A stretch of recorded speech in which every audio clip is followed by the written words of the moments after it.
विश्वोत्पत्त्यादिहेतवे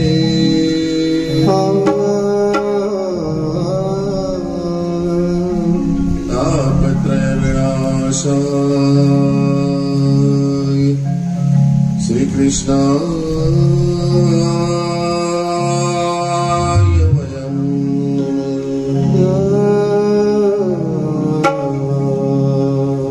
व्रजे प्रसिद्धं नवनीतचोरम्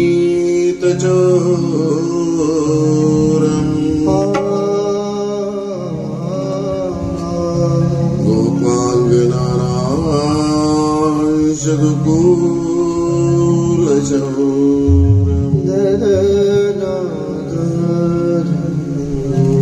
अनेक जन्मार्जित पापचोरम्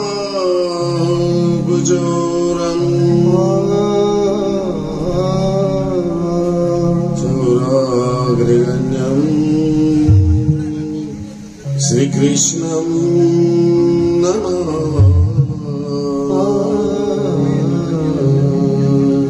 वसुदेवसुतं देवम् कंसचाणूरमर्दनम्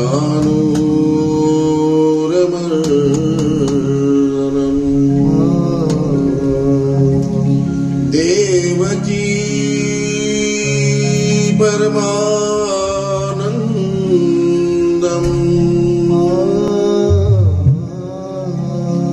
श्रीकृष्णं वन्दे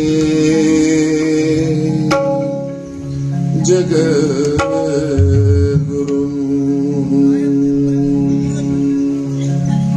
श्रीकृष्णं वन्दे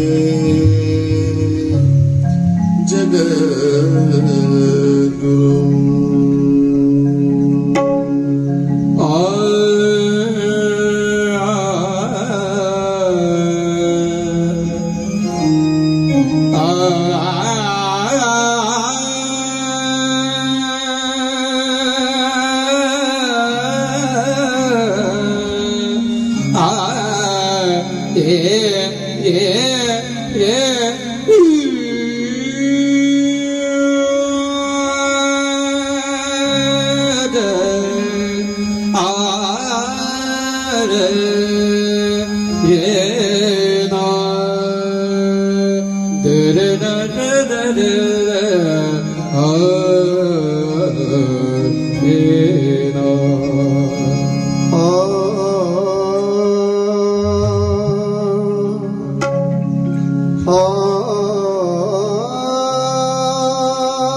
कृष्ण गोपाल हरे हे दीन दयाल जय जय कृष्ण गोपाल हरे हे दीन दयाल हरे जय जय कृष्ण गोपाल हरे हे दीन दयाल हरे जय जय कृष्ण गोपाल हरे हे दीन दयाल हरे।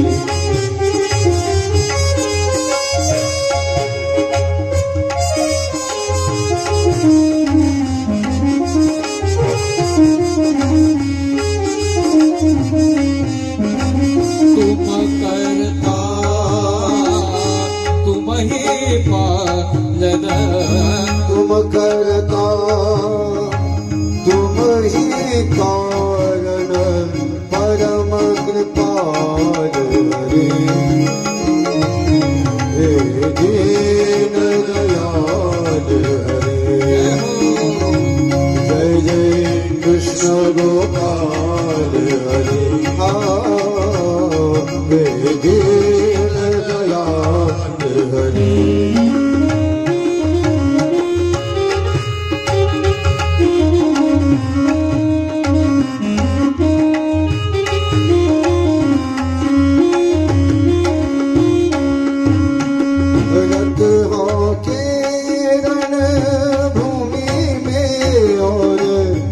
कर्मयोग के मर्म बताए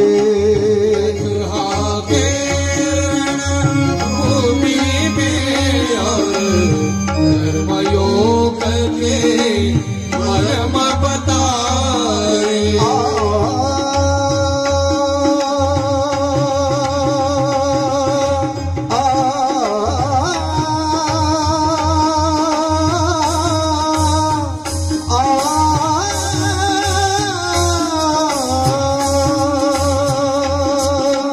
रक्त हो के रणभूमि में और कर्मयोग के मर्म बताए अजर हमारे परम तत्वयों काया के दुख सुख समझाए सखा सारथी शरणागत के सखा सारथी शरणागत के सदा प्रतिपाल हरे हे दीन दयाल हरे जय जय कृष्ण गोपाल हरे हे दीन दयाल हरे कृष्ण गोपाल हरे दीन दयाल हरे कृष्ण गोपाल हरे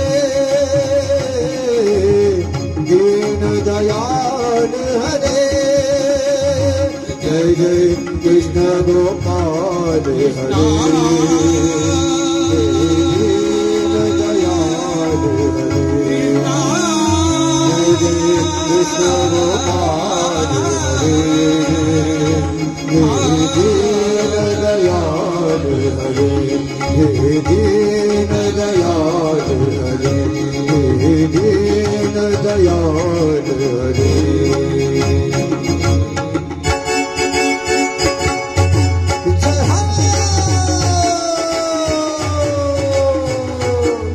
गोविंद दामोदर गोपाल माधवा गोविंद दामोदर गोपाल माधवा गोविंद दामोदर गोपाल माधवा गोविंद दामोदर गोपाल माधवा हे केशवा हे केशवा हे केशवा हे माधवा केशवा हे केशवा हे केशवा हे माधवा हे केशवा हे केशवा हे केशवा हे माधवा हे केशवा हे केशवा हे माधवा दामोदर गोपाल माधवा दामोदर गोपाल माधवा गोविंद दामोदर गोपाल माधवा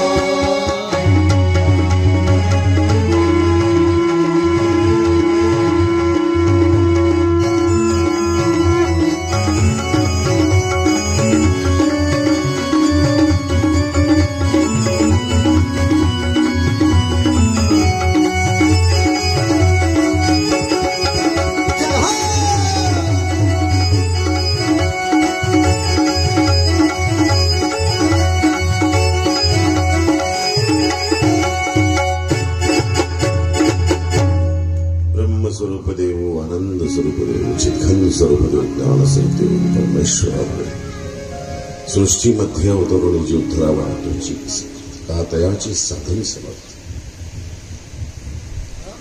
श्रीकृष्ण प्रभूंच्या अद्भुत अनुपम अवर्णनीय अभंग अशा या लीळा आपण मागील 4 दिवसापासून ऐकत आहात. आज शेवटचं सत्र आहे.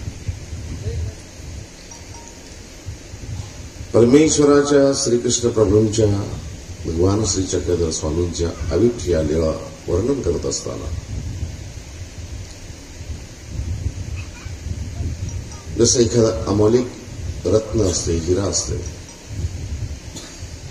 त्याचं मोल करायचं असेल,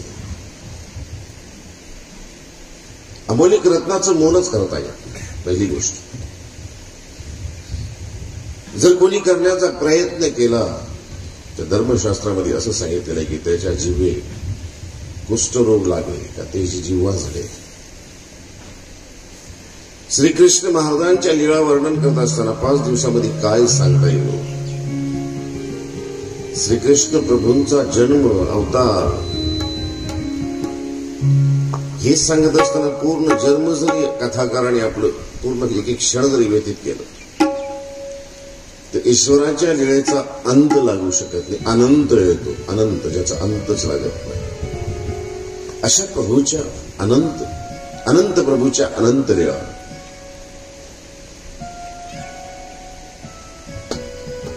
एवढीशा हृदयामध्ये, एवढीशा जिव्हेने आपण काय वर्णन करू शकतो. तरी आपण थोडक्यामध्ये ईश्वरांच्या ह्या लीळाचं एक ओझर आपण पाहिलेलं आहे. असमाप्तीकडे आपलं सत्र चाललेलं आहे.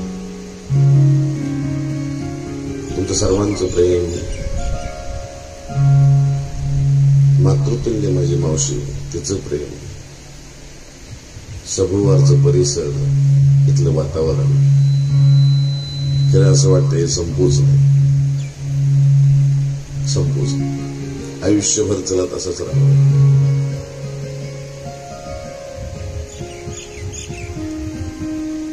पण सर्व गोष्टीला मर्यादा आहे. एवढा मोठा अथांग समुद्र असला तरी त्याला मर्यादा आहे. जिएंगे तो और भी लड़ेंगे और भी मिलेंगे. पुन्हा पुन्हा भेट होत राहील, पुन्हा पुन्हा भेटत राहू. ईश्वरांच्या लीळा या वर्णन करत असताना आज कंसवध आणि सगळ्यात मोठं, सगळ्यात भव्य दिव्य असलेलं श्रीकृष्ण महाराजांनी आपल्या भक्त अर्जुनाला प्रमुख करून समग्र विश्व जातीसाठी जे अमोलिक असं तत्वज्ञान सांगितलेलं आहे गीता महात्म्य, त्या गीता महात्म्यांचे काही श्लोकाचं आपण आज या ठिकाणी श्रवण करणार आहोत. महाभारत, भगवद्गीता, भगवान श्रीकृष्णांचं निज धाम गमन, हे सगळे एक लागून एक श्रृंखला आहे. कंसवध, आपण कंसवधापर्यंत पोहोचलेलो आहोत. श्रीकृष्ण महाराजांच्या विज्ञानांच्या लीळा या 12 वर्ष, कोणी म्हणतं 16 वर्ष, 21 वाजता गोकुळामध्ये वर्तलेल्या आहेत. पहिल्या दिवसापासून महाबळवट्टापासून सुरुवात झालेली, अघासुरवत ब्रह्म बोलवलेले आणि शेवटच्या चरणामध्ये विज्ञानाच्या लीळामध्ये कंस मामा आता सगळे आपले रथी महारथी सगळे संपले, तरी आपण आपल्या काळाला पराभूत करू शकलो नाही, परास्त करू शकलो नाही. बाळ नव्हे तो काळ आहे सगळ्यांनी जतून जतून सांगितलं, तरी कंस मामाने कधीच असं मान्य केलं नाही की हा बाळ जो काळ आहे तोच मला तारणारा आहे, असं त्याला कधीच वाटलं नाही. नेहमी तो ईश्वराशी वैरच करत राहिलेला आहे. मागच्या जन्मीचे पूर्वसंस्कार असे काही असतात की ते माणसाला शेवटपर्यंत माणसाची मती सन्मती होतच नाही. छोट्या छोट्या गोष्टीवरून सुरुवात होत असते. आयुष्यामध्ये आल्यानंतर लहान मुले असतात घरामध्ये, कधी मुंगी मारतात, कधी किडा मारतात. त्यावेळेस आई वडील त्याला सांगत असतात की बाळा असं करू नये, मारू नये, सूक्ष्म जंतूची हिंसा करू नये. कारण लहान मुलांचं अंतःकरण हे कवळं असतं. जसे संस्कार दिले जातात ते संस्कार त्याचे पुढे वाढत असतात. हिंसा करू नये बाळा, कधी कोणाचं मन दुखू नये, झाड तोडू नये. हे लहानपणापासून बाळकडू दिलेले. याचं कारण आहे पापभीरू संस्कृती, आपली पापाला भिणारी आहे. धर्मशास्त्रही सांगते कधी कधी कोणी कोणाचं अंतःकरण दुखू नये. जर कोणी कोणाचं अंतःकरण दुखवलं तर जलद्रूपाचं लेप लागतं. जलद्रूप जर मारले, वधिले तर स्थावराचं लेप लागतो. आणि स्थावर जर वधिले तर चौकडीला पुरवणी होते, असं निर्णय शास्त्र सांगतात. छोटीशी गोष्ट आहे अंतःकरण दुखवणे, पण त्याचा शेवट मात्र चौकडीला पुरवणी होते. पहिलेच काय आम्ही संसारात असताना काही कमी दुःख आहेत का, की मेल्यानंतर सुद्धा पुन्हा चौकडीचे दुःख काही न करता नुसते कलियुगी जन्ममात्रे चौकडीपर्यंत नरक. कलियुगामध्ये जन्माला आला, 7 महिन्याचा हस्तपादात युक्त झाला की चौकडी त्याला आक्षेपते. एवढं पापरूप हे असलेलं हे युग आहे. आणि ह्या युगामध्ये येऊन पुन्हा त्याला फोडणी देत असतो, पुन्हा वाढवत असतो. वाढवता इतकी वाढते, इतकी प्रतिकारता वाढत जाते की ती ईश्वरापर्यंत जाते. आपण सर्वसामान्य लहान सूक्ष्मजंतूची हिंसा करतो. सूक्ष्मजंतूची हिंसा करता आपण समोरच्या माणसांचं मन दुखवतो. माणसांचं मन दुखवता एखाद्या नामधारकाचं, वासनिकाचं मन आपण दुखवतो. वासनिकाचं मन दुखता आपली अजून त्याच्यामध्ये आपल्याला काठिन्यता येते आपल्या अंतःकरणाला. आपण एखादा विदेशी अनुसरला, एखादा विदेशी संन्यास घेतलेला, एखादा साधू आहे, सर्वसामान्य आहे, त्याचं अंतःकरण दुखवतो. त्याचं मन दुखल्याही अजून आपलं अंतःकरण कठीण होतं. मग एखाद्या ज्ञानियाचं अंतःकरण आपल्याकडून दुखवल्या जातं. त्या ज्ञानियाचं अंतःकरण दुखल्यावर आपल्याला काही प्रायश्चित घेत नाही आपण, ती प्रतिकारता वाढते. एखाद्या ज्ञानियाचं, भक्ताचं अंतःकरण दुखवल्या जातं. असं करता ती ईश्वरापर्यंत त्याची चाल जाते. आणि ही वाढलेली चालच ही जी आहे ही आपल्या मुळावर उठते. आणि कितीतरी युगापर्यंत, अनंत काळापर्यंत हे दुःख आपल्याला भोगावं लागतं. म्हणून जागीच या कर्माचा बिमोड व्हावा आणि जागीच ह्या दुःखाचं इथेच संपावं. म्हणून दररोज आपण प्रायश्चित घेत असतो. गुरु समोर, स्थानाजवळ ईश्वराला प्रार्थना करत असतो की कधीही आमच्याकडून असं होऊ नये, आणि झालं असेल तर क्षमा करावी. त्याला आमच्या संसारी भाषेमध्ये माफीचा साक्षीदार म्हणतात. एखादं पाप जर घडलं असेल आणि त्याविषयी जर आपल्याला उपरती आली, पाप घडलं त्याला शिक्षा तर भेटेल, पण शिक्षेमध्ये थोडीशी सैल्यता येते, सौम्यता येते. मार तर मारल्या जाईल. मार तर असं मारायचंय की भाला टोचायचंय, परंतु भाला न टोचता त्याला काट्यावर त्याचं निभवल्या जाईल. पण काटा टोचणारच, कारण केलेलं कर्म आहे. कर्मण गहन गती, कर्माची गती ही गहन आहे. भूक भोगल्याशिवाय संपत नाही, ती भोगावंच लागते. कोणालाही चुकलं नाही. गोपाळकृष्ण महाराज हे द्वापर युगामध्ये अवतार धारण केलेला आहे. ईश्वर अवतार आहे. कर्तुमचं समर्थ कर्तुम, सर्व काही करणारे आहे. सगळं काही करू शकत होते, सगळं काही होऊ शकत, पण तरी देवाच्या आईवडिलांना सुद्धा 8 मुलं होईपर्यंत कारागृहामध्ये राहावंच लागलं. हे आपण या कथामृतामधून ऐकत आहोत. हेच तत्वज्ञान भगवद्गीतेमध्ये सांगितलेलं आहे.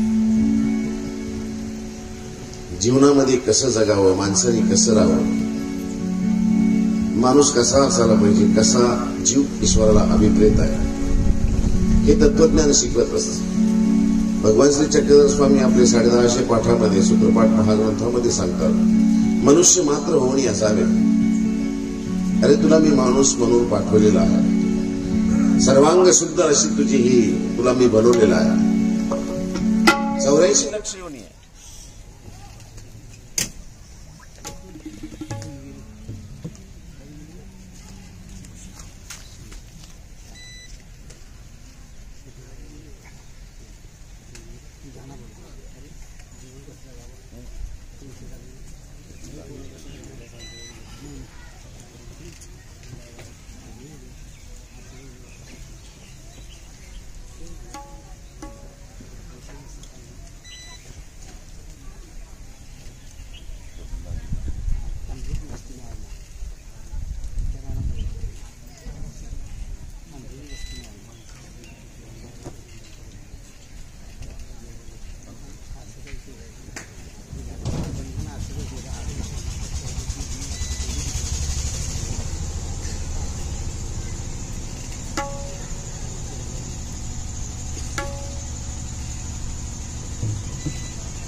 ईश्वराने सर्वांग सुंदर अशी कलाकृती केलेली आहे.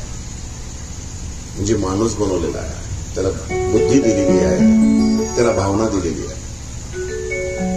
माणूस आम्ही आहोत का? माणसासारखं रूप आहे आमचं, पण माणूस कुठे आहोत? कधी आम्हाला काठिण्य, कधी केव्हा काठिण्य येऊन गेलं आम्हाला कळलंच नाही. तुझा ना भरोसा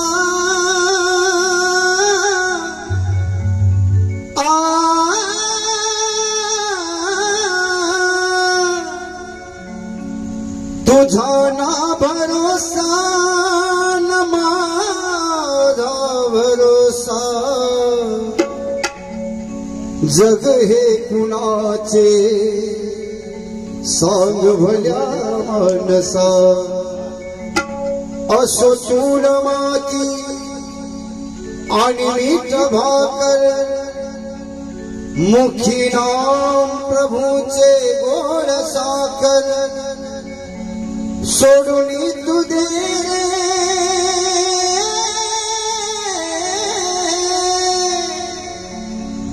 सोडून तू दे रे धनाचा तुलाचा. जग हे कुणाचे सांग भल्या मानसा. कधी लागे कधी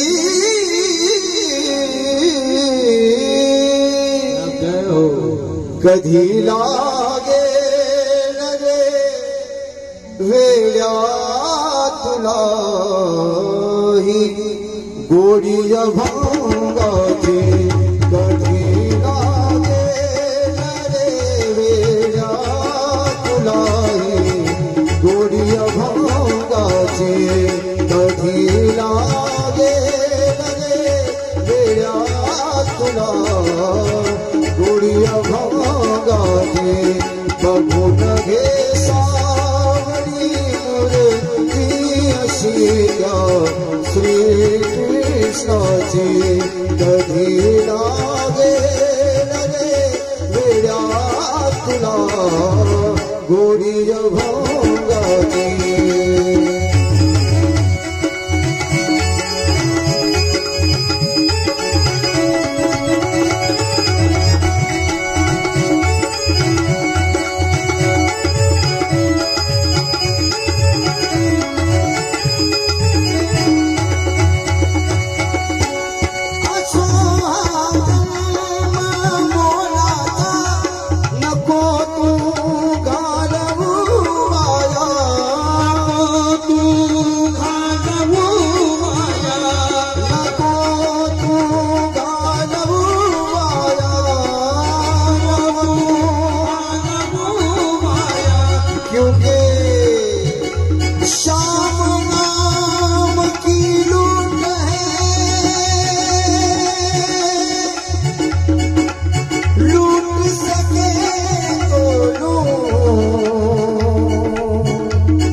जब प्राण जाएंगे तो कबीर खड़ा बाजार में मांगे सबकी खैर, ना किसी से दोस्ती ना किसी से बैर।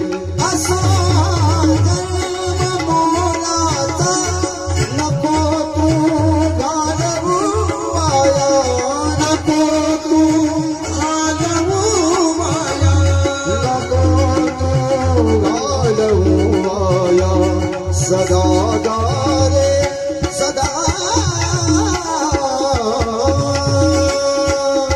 सदा गारे भुपारी तू सतारी क्या श्री कृष्ण की कभी नागे नरे वेला तुला गुड़िया भोंगा चीर वेला गुड़िया भोंगा चीर वेला गुड़िया भोंगा चीर। देवाने सांगितले तू मनुष्य आहेस ना, मनुष्य तुला मनुष्य बोलवलेला आहे, मानव बनवलेला आहे, सगळ्यात सुंदर कलाकृती बनवलेली आहे. जे वरून पाहत असेल तर काय विचार करत असेल आपल्याविषयी, अरे काय मी हे केलेलं आहे, काय बनवलेलं आहे, अरे काय बनवून मी तुला ह्या ठिकाणी पाठवलेलं आहे, अरे काय अपेक्षा ठेवली होती मी तुझ्याकडून की जाय या भूतलावर जाय, माझं गुणकीर्तन कर, सत्कार्य कर, समाजसेवा कर, दुखितांचे पीडितांचे दुःख दूर कर आणि मला प्राप्त करण्याचा उपाय कर. या ठिकाणी येऊन आपण केलं काय? कधीतरी सिंहावलोकन करा, कधीतरी पहा कसे होते आमचे पूर्वज, आम्ही कसे आहोत. इतिहास वाचा. इतिहास म्हणजे इतिहास असे घडले, असं घडलेलं आहे. कसे कसे होऊन गेलेले लोक. वाचलेली ऐकलेली मानसे गेली कुठे, पुस्तकातून पाहिलेली मानसे गेली कुठे. रोज अत्याचार होतो, रोज अत्याचार होतो, आज शावरती आता,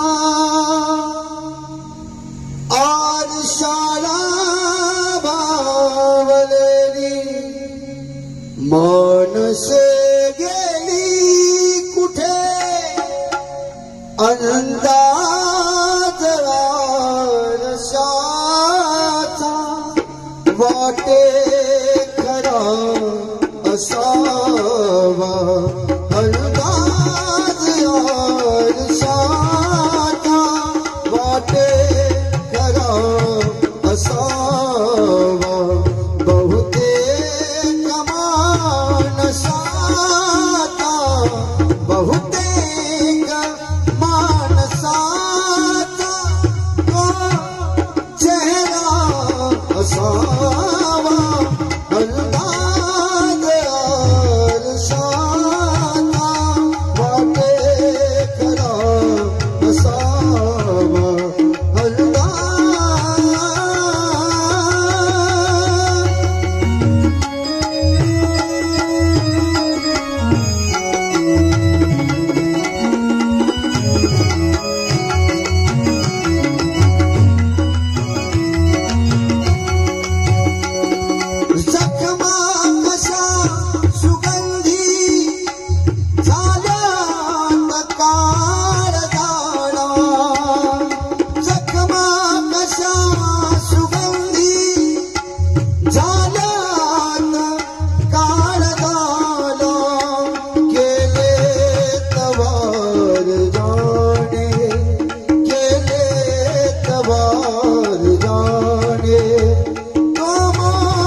इतिहासाचे पान चालत असताना आपल्या लक्षात येईल, अरे काय होते ते, काय कशी कशी होऊन गेली विभूती, कशी विभूती होऊन गेली. आपण काय जीवन जगतोय, पशुतुल्य आपलं जीवन झालेलं आहे, भेसूर भकास असा आपला चेहरा झालेला आहे.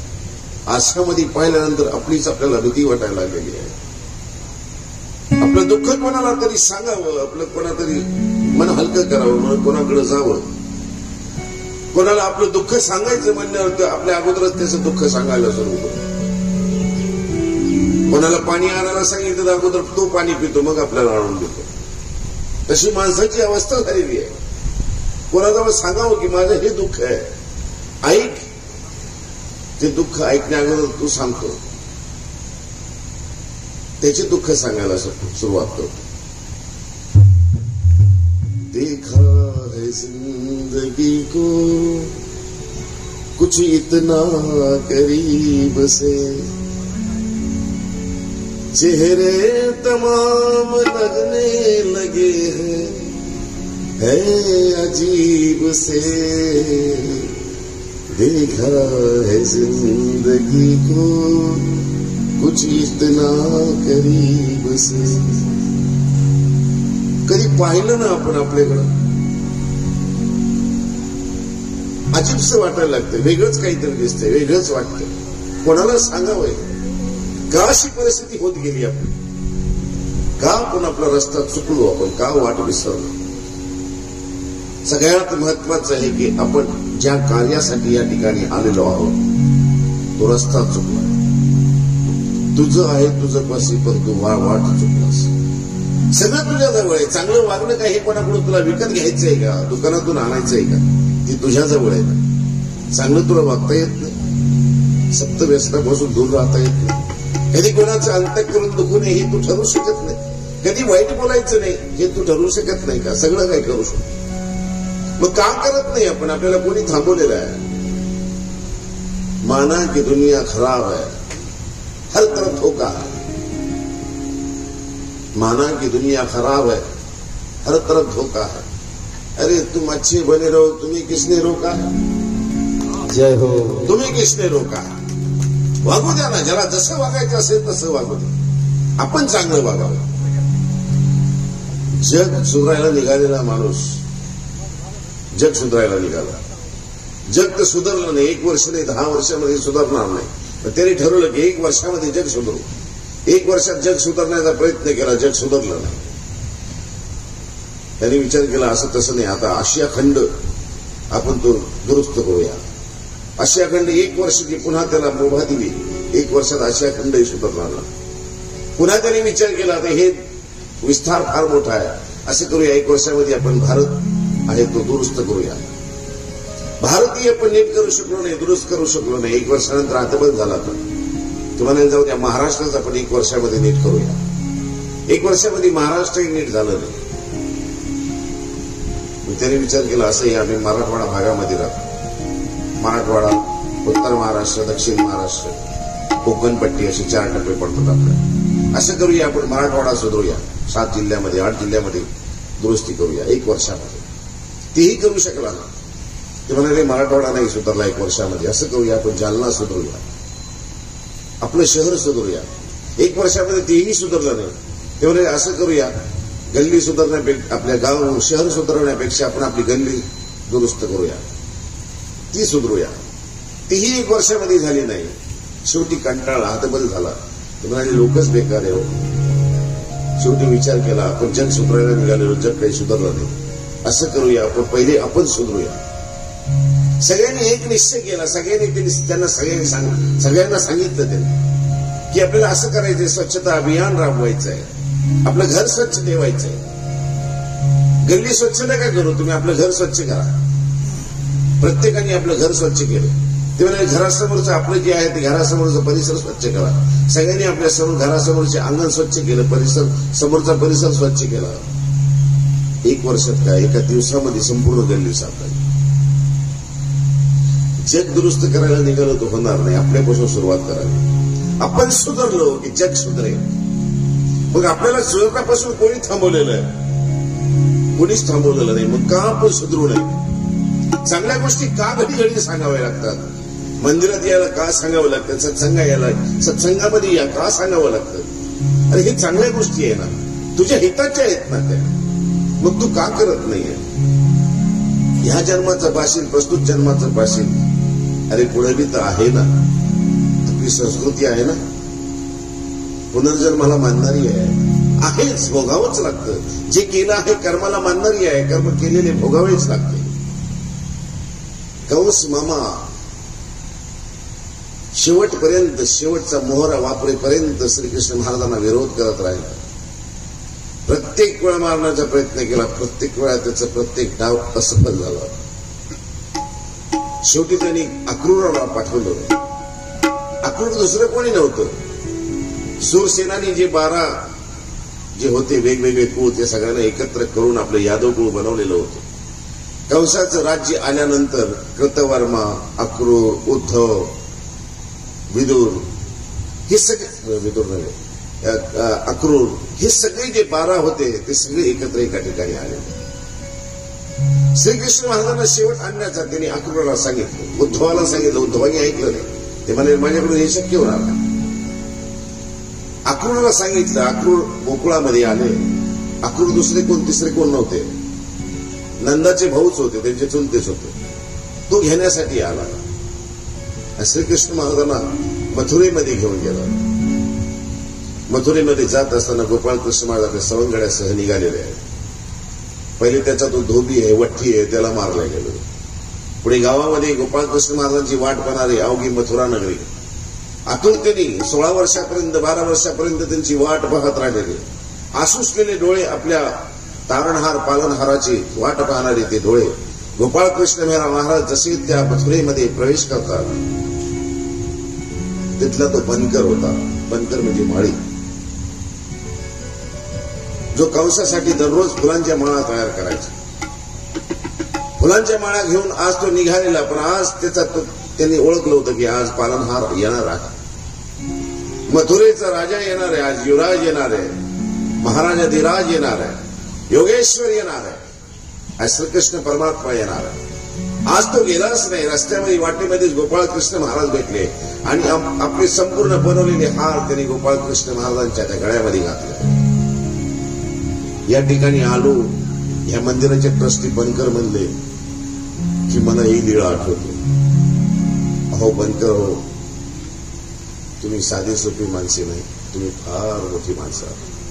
गोपाळकृष्ण महाराजांच्या काळापासून तुमचा ग्रंथामध्ये उल्लेख आलेला आहे. तुमचं आडनाव बनकर नाही, खरोखर तुम्ही बनकर आहात.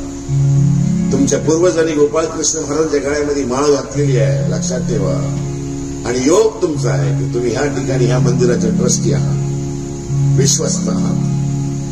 धन्य आहे तुम्ही. तुम्हाला श्रीकृष्ण महाराजांचं तुम्हाला आज या ठिकाणी तुम्हाला सेवा करते आहे. नमामि काना नमामि मोह नमामि माधव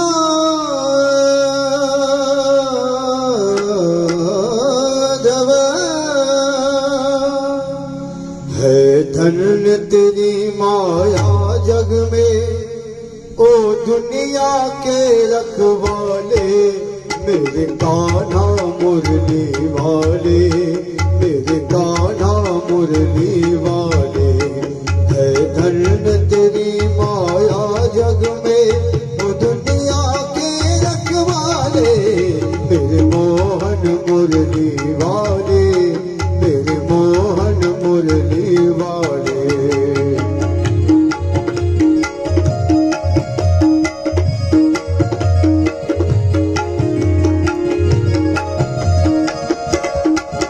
जो ध्यान धरे तेरा जग में वो जग से मुक्ति पाए.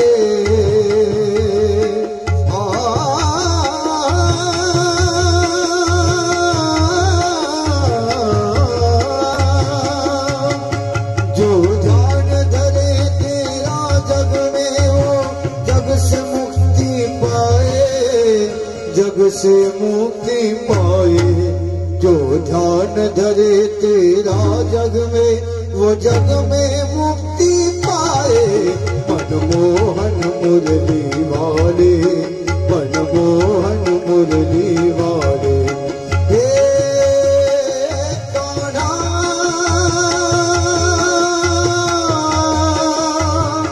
हे कान्हा।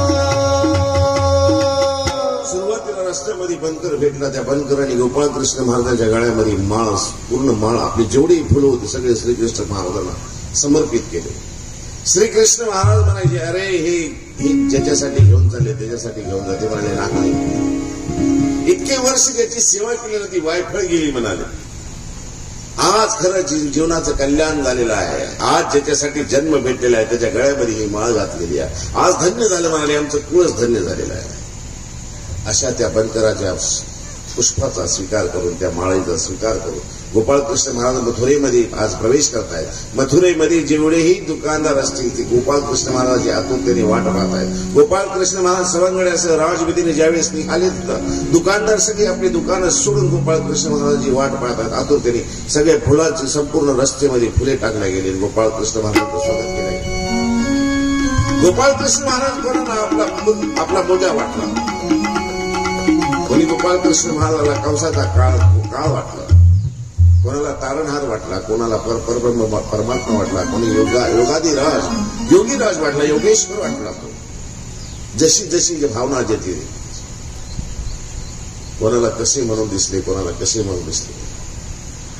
रंगी उभा मुरारी सकळ कुलचरी देखिला तेत नारी कंदर्प काळ वैरी शिशुवत पितरी ईस सुरी समजती भक्ता स्वात्मा प्रतीती नृपवर नृपती ज्ञानिया ज्ञानमूर्ती विद्यावंता प्रयुक्ती पुरुष इतिमिती गौर जाता समेता.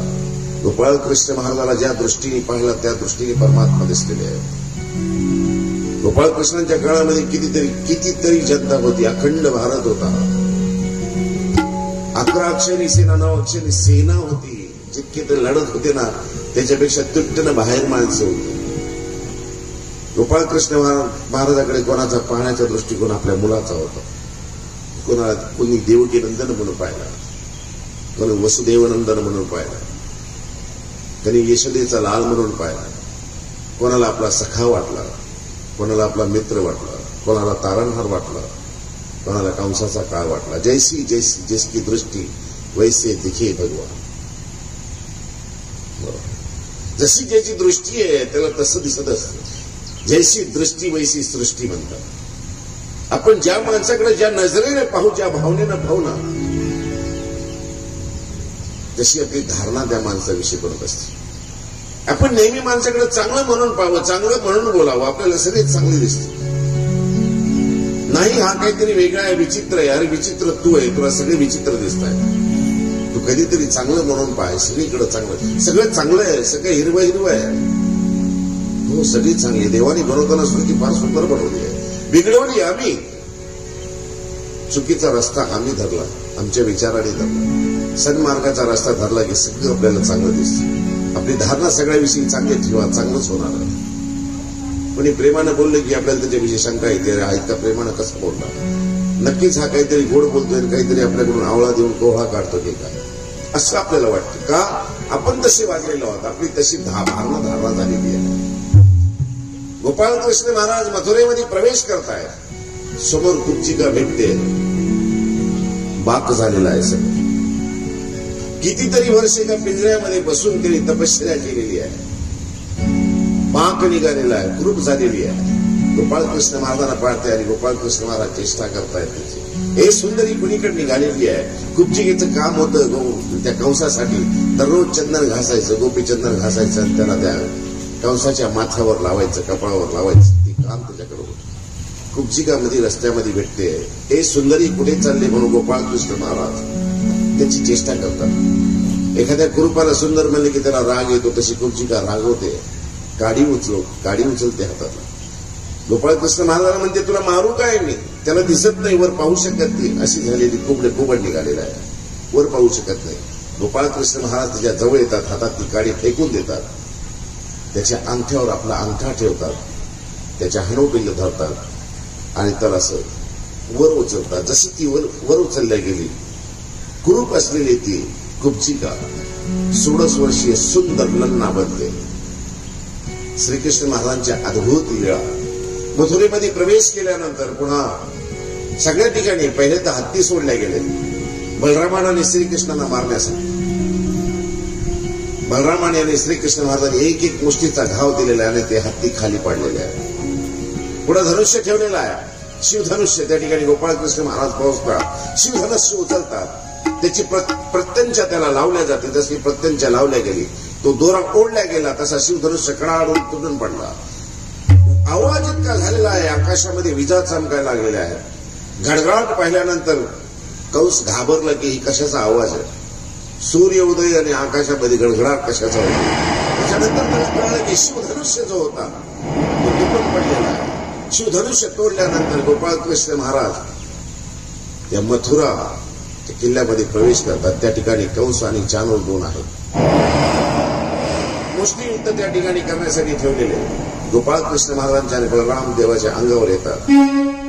युद्ध तुंबळ युद्ध होतं. एकेका मुष्टीमध्ये त्यांना पाडलं जातं. घाबरलेला भेदरलेला कंस आता पळतो. श्रीकृष्ण महाराज त्याच्या मागे पळतात. ग्रंथशास्त्रामध्ये असं सांगितलेलं आहे की गोपाळकृष्ण महाराजांच्या गोपाळकृष्ण महाराजांनी कंस आणि चानूरला मारल्यानंतर किंवा पाहिलेल्या त्या मथुरेमधल्या लीळा गोपाळकृष्ण महाराजांच्या पाहिल्यानंतर भीतीनेच तो कंस गारद झालेला आहे, ठार झाला आहे, मेला आहे. एकी वासना अशी म्हणतात जाते की गोपाळकृष्ण महाराज त्या ठिकाणी पळत गेलेले आहेत. आपल्या आश्रमावर उठून पळणारा तो कंस गोपाळकृष्ण महाराज त्याला धरतात, त्याच्या जिंज्या धरतात, त्याला खाली पाडतात, त्याच्या छातीवर बसतात, त्याचा गळा आवडतात, त्याला ओढत खाली दादऱ्यावर आणतात. त्या ठिकाणी त्याचा जीव गेलेला आहे. त्या ठिकाणी त्यांचे मंत्री आहे उद्धव देव खांबाच्या आड पाहत आहे. मेलेला कंसाला पाहिल्यानंतर कोणतरी आहे याची चाहूल लागते. श्रीकृष्ण महाराज सर्वज्ञ आहे, तरी श्रीकृष्ण महाराज आवाज येतात, कोण आहे तिथे? म्हणाले मी उद्धव. कोण आहात तुम्ही? ते म्हणाले मी आतापर्यंत ह्या कंसाचा मंत्री होतो. श्रीकृष्ण महाराज म्हणतात आजपर्यंत तुम्ही कंसाचे मंत्री होते, आजपासून तुम्ही या गादीचे आमचे मंत्री आहात. ह्या बोलल्याबरोबर या शब्दासरशी त्यांना प्रेमदान दिलं जातं. आणि उद्धव देव निश्चित आयुष्याच्या शेवटपर्यंत तो विश्वास गोपाळकृष्ण महाराजांचा सार्थ करतात. असं ही कंसाचं वध आलं.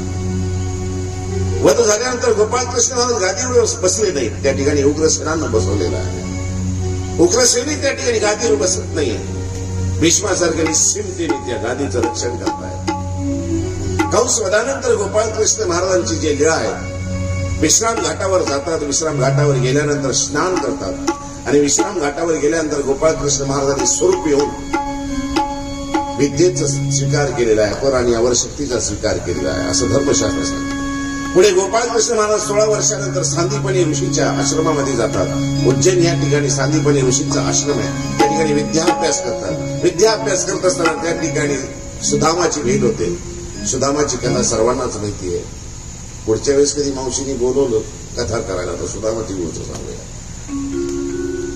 सुदामाची भेट होते. सुदामाला सुवर्ण नगरी दिल्या जाते. देव कोणाचं पुष्ण ठेवत नाही कधी.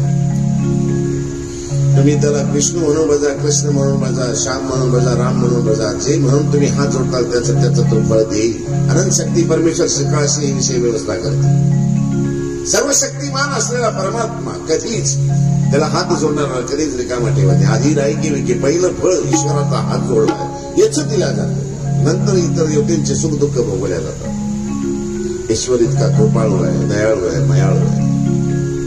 पुढे गोपाळकृष्ण महाराज सांदीपनीच्या ऋषीच्या आश्रमामध्ये अभ्यास केल्यानंतर पुनश्च मथुरेमध्ये येतात. मथुरेमध्ये आल्यानंतर महाभारताची कथा इथून सुरुवात होते. आतापर्यंत पांडवांचा संबंध म्हणजे लांब लांबपर्यंत होता. परंतु इथं हस्तिनापुरामध्ये आता कौरव आणि पांडव आलेले आहेत आणि पांडवांना लाक्षागृहामध्ये जाळण्याचा प्रयत्न केला जातो. लाक्षागृहामध्ये जाळणार पांडवांना, भक्तांना जाळणार आपले आत्याची मुलं आहेत. गोपाळकृष्ण महाराज आणि विदुरांच्या दोघांच्या कूटनीतीने, चातुर्याने पांडवांचं रक्षण होतं. पांडव वनवासमध्ये जातात, जंगलामध्ये जातात आणि त्या ठिकाणी श्रीकृष्ण महाराजांची भेट होते. आणि निश्चिंतीने पांडव श्रीकृष्ण महाराजांच्या एकाही शब्दापुढे जात नाही आणि श्रीकृष्ण महाराज कधीही आपल्या भक्तांना सोडत नाही. इथून सुरुवात होते तर शेवटच्या महाभारताच्या शेवटपर्यंत, गांधारीने शाप दिल्यापर्यंत किंवा पांडवांना हिमालयामध्ये पाठवल्यापर्यंत गोपाळकृष्ण महाराज त्यांच्या सोबतच राहिले. जेव्हा जेव्हा हाक मारली तेव्हा तेव्हा गोपाळकृष्ण महाराज आपल्या भक्तांच्या सेवेत, भक्तांच्या भक्तीशी त्या ठिकाणी त्यांना उभे राहिलेले आहे. म्हणूनच त्यांना माधव म्हणलेलं आहे. माधव हे तुम्ही आम्ही नाव ठेवलेलं नाही, ईश्वरांच्या लीळांनी किंवा पांडवांनीच त्यांना माधव म्हणलेलं आहे. हे माधव, आम्ही जेव्हा जेव्हा धावा केला तेव्हा तेव्हा आमच्या धावेला धावून येणारा तो माधव आहे. आज आपण जी लीळा पाहणार आहोत ती गीता महात्म्य. लाक्षाग्रहानंतर पांडव पुन्हा हस्तिनापूरमध्ये येतात. हस्तिनापूरचा युवराज कोण, पुढचा भावी राजा कोण म्हणून छलकपट सुरू होते. भीष्म आहे त्या ठिकाणी, कृपाचार्य आहे, द्रोणाचार्य आहेत, विदुर आहेत, धृतराष्ट्रही आहे. असंख्य शूरवीरांनी भरलेली ती, शृंगारलेली ती एखादी 16 वर्षीय ललना ज्याप्रमाणे शृंगारलेली असती ना, त्याला कुठेच नाव ठेवता येत नाही. त्याप्रमाणे शृंगारलेली ती हस्तिनापूरची नगरी, असं वर्णन त्या नगरीचं करता येईल. त्या हस्तिनापुरामध्ये आता वादविवाद सुरू होतात. वादविवाद सुरू झाल्यानंतर मग असं ठरतं की खांडवन जे आहे त्या ठिकाणी, ज्या ठिकाणी निव्वळ जंगल आहे, काहीच नाही त्या ठिकाणी, असं त्या पांडवांना दिलं जातं. गोपाळकृष्ण महाराज स्वतः त्या ठिकाणी पांडवासह राहतात आणि त्या खांडवनचं इंद्रप्रस्थ मध्ये रूपांतर केलं जातं. जिथं देव आहे तिथं काय कमी आहे. जिथं निव्वळ मोठमोठाले पाषाण होते, जीव जंगल होतं, पशुपक्ष्यांचं वनचर पक्षी त्या ठिकाणी राहत होते. गोपाळकृष्ण महाराजांच्या आशीर्वादाने गोपाळकृष्ण महाराज अर्जुनाला हाताशी धरतात आणि त्या ठिकाणी इंद्रप्रस्थ बनवलं जातं. विश्वकर्माला, प्रत्यक्ष जी देवता आहे त्या विश्वकर्माला आव्हान केलं जातं. विश्वकर्मा त्या ठिकाणी येतात. मै नावाचा राक्षस आहे, तो राक्षस त्या ठिकाणी इंद्रप्रस्थ नगरी बनवतो, अशी सर्वांग सुंदर बनवतो. बनवल्यानंतर कौरवांना बोलवलं जातं. कौरव त्या ठिकाणी येतात, घरभरणी केल्या जाते. जसं आपण घरभरणी करतो ना, तसं इंद्रप्रस्थाची घरभरणीसाठी आपल्या भावांना बोलवलं जातं. त्या ठिकाणी कौरव येतात. त्यांचं ते वैभव पाहून दुर्योधनाचे डोळे विस्फारतात. एका ठिकाणी कालीन टाकलेला आहे, गालीचा टाकलेला आहे. त्या ठिकाणी गालीचा नसतो, त्या ठिकाणी तळं असतं. त्या तळ्यामध्ये त्याचा पाय पडतो, तो घाबरतो. वरून द्रौपदी त्यांना पाहते. द्रौपदी त्याला हसते आणि हसल्यानंतर अंधे का पुत्र अंधा हे शब्द उच्चारते. ते शब्द त्याच्या मर्मी लागतात. विचार करा, जर एखाद्याने आपल्याला कोणी जर म्हणलं की या बाबाला काही येत नाही, मग त्या बाबांना रडत बसावं का? चालेल ना, बोलला हरकत नाही, तुला मी बोललेलं तुला समजलं नाही, राहिलं. हा बाबा चांगला नाही, हा बाबा वाईट आहे, कोणी जर म्हणलं तर मी काय मनाला लावून घेऊ का? नाही. पण दुर्योधनाने ते मनाला लावून घेतलं. अंधे का पुत्र अंधा त्याच्या मनामध्ये दिसल राहिले.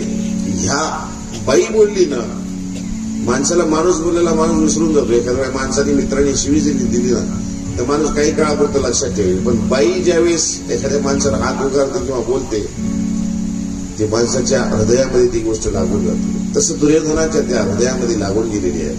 त्यांनी 30 शब्द त्या ठिकाणी जर सोडले असते की जाऊ द्या, बोलली आहे, पांगल आहे, बाईच्या काय नादी लागायचं, ते पुढचं जे आहे ते पुढचं टळलं असतं. पण त्याचा बदला घेण्यासाठी पुन्हा त्या ठिकाणी धूत क्रीडा मानल्या जाते. पूर्ण इंद्रप्रस्थ त्यांचं घेतलं जातं, धनद्रव्य घेतलं जातं. एव्हाना द्रौपदी सुद्धा जिंकल्या जाते. पुढचा इतिहास तुम्हाला सगळ्याला माहिती आहे. द्रौपदी केसाने धरून ओढल्या जाते. आयुष्यामध्ये एक लक्षात ठेवा माझ्या बंधूंनो, बाईच्या केसाला कधीच हात लावू नये. 2 जणांनी बाईच्या केसाला हात लावलं. कंसानी बाईच्या केसाला हात लावलं. कंसानी कोणाच्या? देवकीच्या केसाला हात लावलं. मी तुम्हाला पहिल्यांदा श्रीकृष्ण जन्माच्या वेळेस सांगितलं. आकाशवाणी झाली, गगनवाचा झाली की देवकीचा 8वा पुत्र तुझा काळ होईल. आणि कंसानी ते आपल्या बहिणीचं केस धरले, तलवार उपसली, मारण्यासाठी गेला. द्रौपदी त्या ठिकाणी जी देवकी आहे त्याचे केस धरले गेले. आणि महाभारताच्या ह्या प्रसंगामध्ये या ठिकाणी द्रौपदीचे केस धरले गेले. ज्यांनी ज्यांनी केस धरले त्यांच्या कुळाचा नाश झाला. म्हणून कधीही केव्हाही घरच्या लक्ष्मी असलेल्या महिलांचे कधी केसाला हात लावून, कधी कोणाला विनाकारण हसू नये. ही कथा हीच सांगते आपल्याला, इतिहास हेच सांगतंय. परवा दिवशी मी एक वाचत असताना फेसबुकवर वाचलं, हमें आजादी कैसे मिली हे शिकवण्यापेक्षा आम्ही गुलाम का झालो हे शिकवा म्हणाले. शाळेमध्ये कधी शिकवलं जातं, हमें आजादी कैसे मिली, कशी आम्ही त्या मुघलातून, पोर्तुगालातून, डच लोक आहेत त्यांच्यातून किंवा इंग्रजाच्या तावडीतून आम्ही कसे मुक्त झालो हे शिकवण्यापेक्षा आम्ही गुलाम का झालो हे शिकवा. त्यांचा नाश का झाला हे पहा तुम्ही. आम्ही महाभारत फक्त युद्धापुरतं पाहतो, त्यातल्या कथा ऐकतो आणि सोडून देतो. मर्म हे आहे, स्त्रीच्या केसाला हात लावणे आणि विनाकारण कोणावर कुचेष्टेने हसणे. हे महाभारताचे प्रसंग आहे. पूर्ण महाभारत घडलं. 1,70,67,000 सैनिक क्षत्रिय त्या ठिकाणी मारले गेलेले. महाभारताचं युद्ध दरवाज्यावर येऊन उभा राहिलेला आहे. श्रीकृष्ण महाराज शिष्टाई करण्यासाठी जातात. इंद्रप्रस्थ पुन्हा मागावं, इंद्रप्रस्थ दुर्योधन द्यायला तयार नाही. इंद्रप्रस्थ नको देऊ, 5 गावं दे. 5 गाव काय मी सुईच्या टोकात काही त्यांना जागा देणार नाही. हट्टाला पेटलेला दुर्योधन शेवटी नाविलाज असतो. गोपाळकृष्ण महाराज शिष्टाई करायला गेलेले आहेत आणि त्या शिष्टाईच्या काळामध्ये गोपाळकृष्ण महाराजांना तो बंदी बनवण्याचा प्रयत्न करतो. त्या ठिकाणी दिव्य मूर्ती गोपाळकृष्ण महाराज दाखवतात. दिव्य मूर्ती पाहिल्यानंतरही तो बदलत नाहीये. स्वतः श्रीकृष्ण महाराज त्या ठिकाणी आहे. तो स्वतः श्रीकृष्ण महाराज आहे, स्वतः ईश्वर अवतार आहे, तरी माणसे बदलले नाही. अशी कसं हो? एक उद्धव अर्जुन वाचून कोणीच नाही. 56 कोटी यादव झुंजू मेले म्हणाले, तरी श्रीकृष्णाला काही वाटलं नाहीये. दादोस आमचे म्हणतात महादेसा जाऊन देवाला सांगते की देवा दादोस म्हणाले 56 कोटी यादव झुंजू मेले. श्रीकृष्णाला काहीच वाटलं नाही. आमच्या भगवान श्री चक्रधर स्वामींनी सांगितलं, बाई कसं काही वाटलं नाही. आपल्या कुळाचा नाश श्रीकृष्ण महाराजांनी डोळ्यासमोर पाहिलेला, कसं काही वाटलं नाही. पण एक सांगा म्हणाले, बाई त्यामध्ये कोण श्रीकृष्णाचा होता? कोण होता? कोणी इंद्राला भजायचं, कोणी चंद्राला भजायचं, कोणी महादेवाची भक्ती करायचा, कोणी वरुणाची भक्ती करायचा. एक उद्धव अर्जुन वाचून, एक उद्धव आणि अर्जुन जर सोडले तर महाभारताच्या त्या प्रसंगामध्ये किंवा द्वापर युगाच्या शेवटच्या चरणामध्ये कोण ईश्वराचा होता? कोणीच नव्हता. आणि उद्धव आणि अर्जुन 2 भक्त होते, 2 प्रेमी होते. यांना जर काही झालं असतं, संपूर्ण सृष्टीचा नायनाट करू शकणारे प्रभू परमात्माने सृष्टीचा नायनाटही केला असता. असं महाभारताचा प्रसंग येऊन ठेपलेला आहे. पूर्ण अखंड भारतवर्ष त्या ठिकाणी उपस्थित आहे. 11 अक्षयणी सेना आणि या ठिकाणी समोर 7 अक्षयणी सेना समोरासमोर उभी आहे. युद्धाच्या प्रसंगाच्या वेळेस अर्जुन म्हणतो, हे प्रभू, हा कोणता प्रसंग आलाय माझ्यासमोर? हा कोणता बाका प्रसंग आलेला आहे? कोणाशी युद्ध करायचं तर समोर सगळे माझेच दिसत आहेत. माझा पंजा आहे, माझे चुलत भाऊ आहेत, माझे गुरु आहेत, आमचे कुलगुरु आहेत, माझे पुत्री आहेत. कोणाला मारून, कोणाशी युद्ध करून? सुरुवात इथून होते. गोपाळकृष्ण महाराज रथ दोन्ही सैन्यांच्या मध्ये उभं केलेला आहे आणि श्रीकृष्ण महाराजांना विचारणारा तो प्रश्न विचारणारा तो अर्जुन आणि गोपाळकृष्ण महाराज त्याला उत्तर देतात. इथून भगवद्गीता सुरू होते.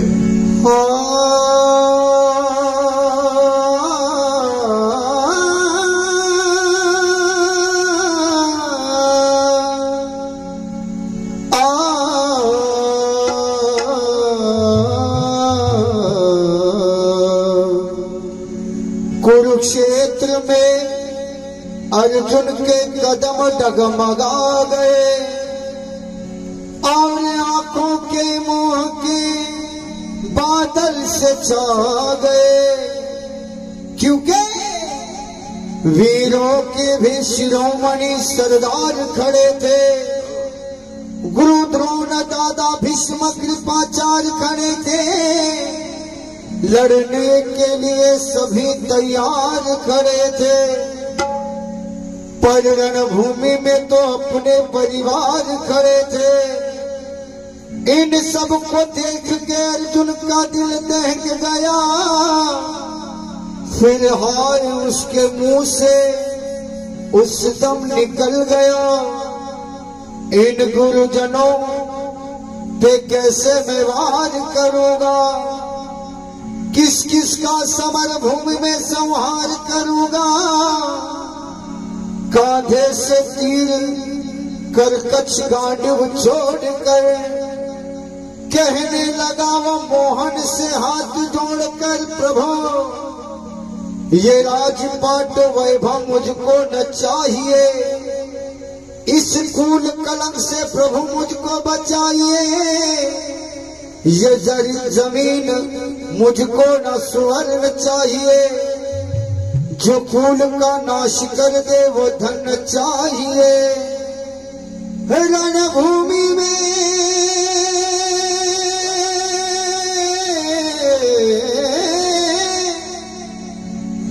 रणभूमि में अर्जुन का जब विचलित हुआ मन, ये देख धनंजय से बोले यूं मधुसूदन।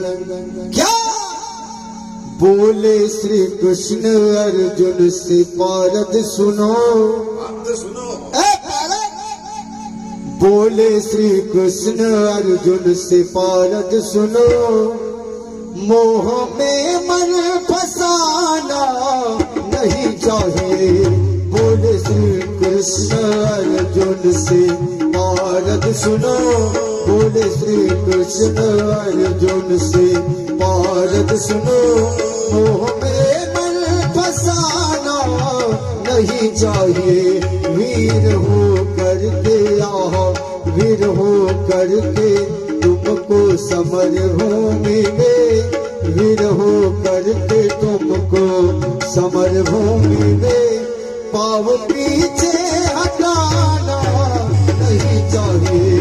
बोले श्री कृष्ण अर्जुन से, पारद सुनो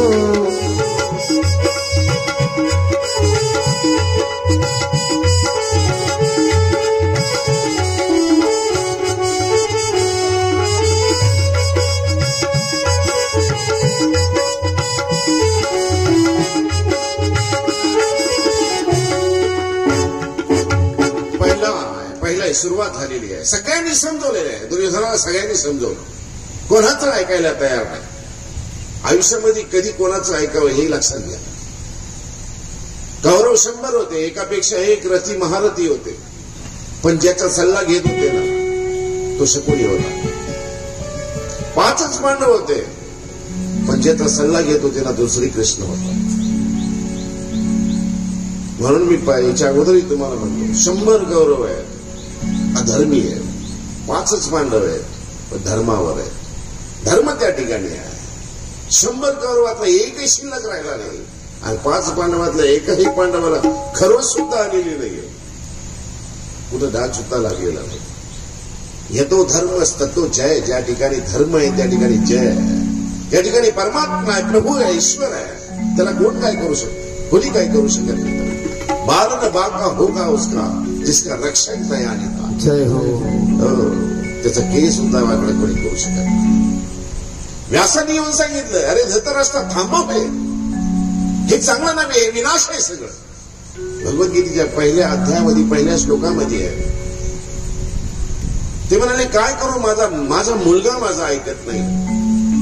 ठीक आहे, मुलाशी प्रेम करा तुम्ही, तो तुमचाच आहे, पण इतके प्रेमामध्ये आंधळे होऊ नका. हा इतिहास आपल्याला सांगतो, हे इतिहासाने सांगितलेलं आहे. इतकाही आंधळा झाला की संपूर्ण हस्तिनापूर, अखंड भारतवर्षावर यांचं एक क्षत्रिय आपलं होतं ना, नायनाट झाला. हो, नायनाट झाला. वंशाला दिवा लावणारा कोणी राहिला नाही.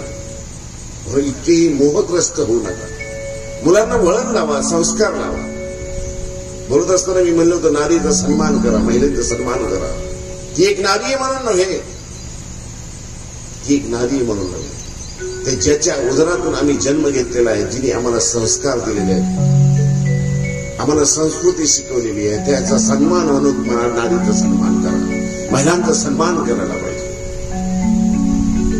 मोहग्रस्त झालेले धृतराष्ट्र, काय ती गांधारी माता, गांधारी मी कशी आहे?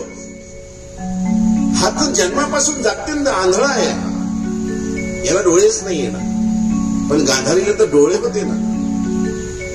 पत्नीचं कर्तव्य काय आहे? पतीला साथ देणे, त्याच्या पाठीशी उभे राहणे. आंधळा जर नवरा नशिबी होता तर गांधारीने डोळ्याला पट्टी बांधायला पाहिजे होती का? पट्टी काय बांधली त्याने, ती सुद्धा मोहग्रस्त झाली. जेवढा धृतराष्ट्र विनाशाला कारण आहे ना, तेवढीच गांधारी विनाशाला कारण आहे. ती जर पाठीमागे खंबीरपणे उभी राहिली असती, पहिल्या चुकीच्या वेळेस जर दुर्योधनाला तिथंच थांबवलं असतं, या आंधळ्याला तर दिसत नव्हतं, पण ही डोळे असून आंधळी झाली ना. जेवढा धृतराष्ट्र चुकीचा आहे ना, तेवढीच गांधारी सुद्धा चुकीची आहे. तसं म्हणणार नाही, तसं म्हणू नये, कारण गांधारी शिवभक्ती नव्हती, निश्चित श्रद्धा होती त्याची. अहो, त्याची श्रद्धा इतकी होती की त्यांनी शाप दिल्यानंतर श्रीकृष्ण महाराजांनी तो स्वीकार केला. इच्छा असो नसो, परंतु गांधारीची चूक एवढी मोठी होती. श्रीकृष्ण महाराजांना शाप देणे किती मोठी होती काय? त्यांनी द्यायला पाहिजे होतं काय? श्रीकृष्ण महाराजांची काय चुकी होती काय? त्यांनी श्रीकृष्ण महाराजांवर आरोप ठेवला की देवा, तुला थांबवता आला असतं, माझ्या कुळाचा नायनाट झाला ते तुला थांबवता आला असतं, पण तू थांबवलो नाहीस.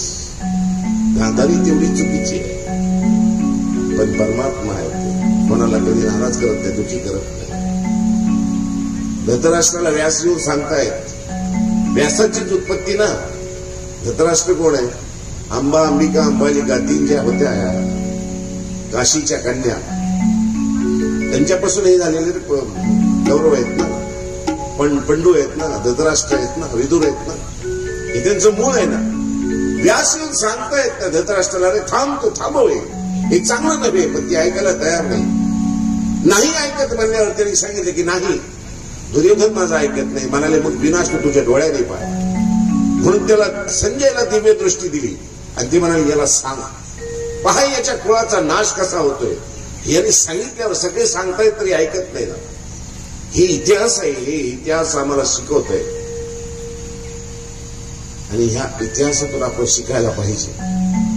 जो इतिहासाकडून शिकत नाही ना, त्याचा विनाश हा ठरलेला आहे. पहिला अध्याय सुरू होतो, धृतराष्ट्र म्हणतो, धर्मक्षेत्रे कुरुक्षेत्रे समवेता युत्सव मामका पांडवाश्रय किंवा कुर्वत संजय. पहिल्या अध्यायामध्ये अर्जुनाची अवस्था, मोहग्रस्त झालेला अर्जुन. न कांक्षी विजयम कृष्ण न च राज्यम सुखानी च किम नो राजेन गोविंदम किम भोगे जीविते रणवा. मला असलं राज्यही नको, हे समोर माझे कोणी चुलते आहेत, कोणी पितामह आहेत, गुरुद्रोण आहेत, कृपाचार्य आहेत, सगळे माझे भाऊबंद आहे. मोहग्रस्त झालेला तो अर्जुन.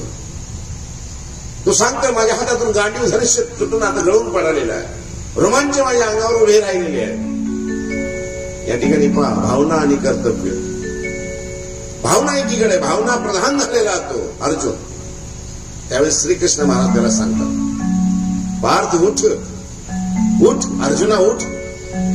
हे भावना विवश होण्याचं कारण नाही, ही वेळ नाही, ही समय नाहीये. तू क्षत्रिय आहेस, तू तुझं कर्तव्य कर. आई वडिलांनी आपलं कर्तव्य करायला पाहिजे, भावनेच्या आहारी जायला नाही पाहिजे. ज्या ठिकाणी शिकवायचं त्या ठिकाणी शिकवलंच पाहिजे, मुलांना शिकवलंच पाहिजे, वळण लावलंच पाहिजे.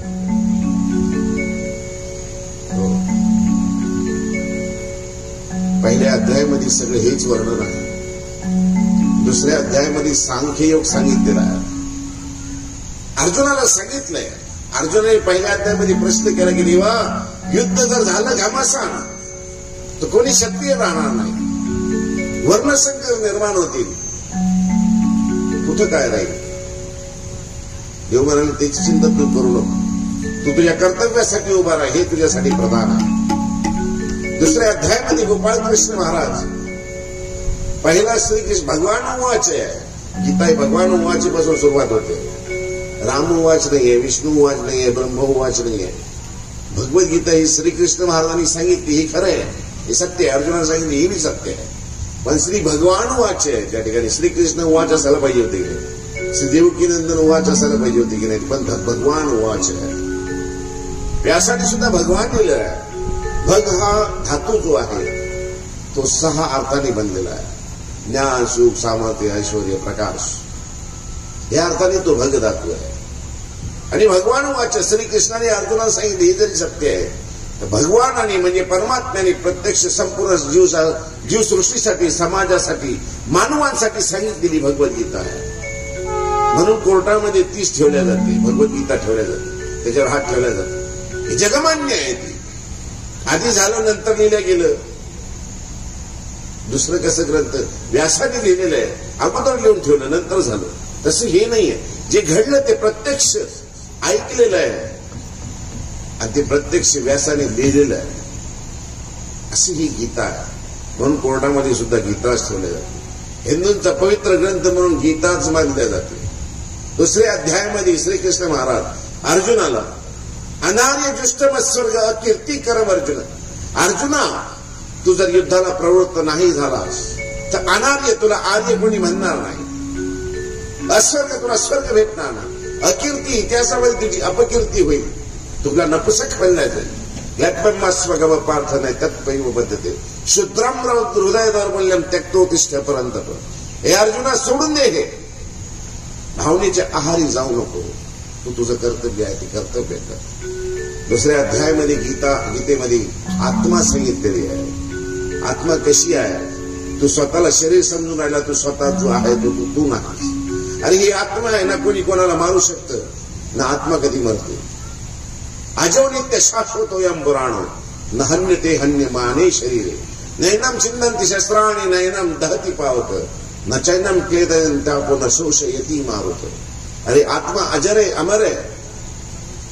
तू ह्या शरीरामध्ये आहे, तू ह्या शरीराला सगळं समजून राहिलेलं आहे. हे शरीर तर मातीचं आहे, पंचभूतांनी बनलेलं आहे. हे मातीचं मातीमध्ये मिळणार आहे. आत्मा अजर आहे, अमर आहे, नित्य शाश्वत आहे. आत्मा कधी मरत नाही. आत्मा तर अमर आहे. वासांसी जीर्णानि यथा विहाय नवानि गृह्णाति नरोपराणि तथा शरीराणि विहाय जीर्णा नन्यानि संयाति नवान देहि. अरे ही आत्मा आहे ना, शरीर क्षीण झाले की सोडून देत असते. जसे आपण एखादं वस्त्र जुनं झाले की टाकून देतो, त्याप्रमाणे ही आत्मा शरीराला सोडून देत असते. आणि नवीन वस्त्र आपण जसं परिधान करतो तशा नव्या शरीरामध्ये ती आत्मा जात असते. ये मंजिल आखिरी है, कब्र ही तेरा ठिकाना है. ये रिश्ते तोड़ने हैं और ये दुनिया छोड़ जाना है. हया को मौत कैसी जिंदगी जिसकी अमानत है. सभी को एक ना एक दिन मौत का कर्जा चुकाना है. तू लाख इबादत करे, तू लाख करे रखवाली, उड़ जाएगा एक दिन पंछी रहेगा पिंजरा खाली. उड़ जाएगा एक दिन पंछी रहेगा पिंजरा खाली. पिंजरा खाली, पिंजरा खाली, पिंजरा खाली, पिंजरा खाली.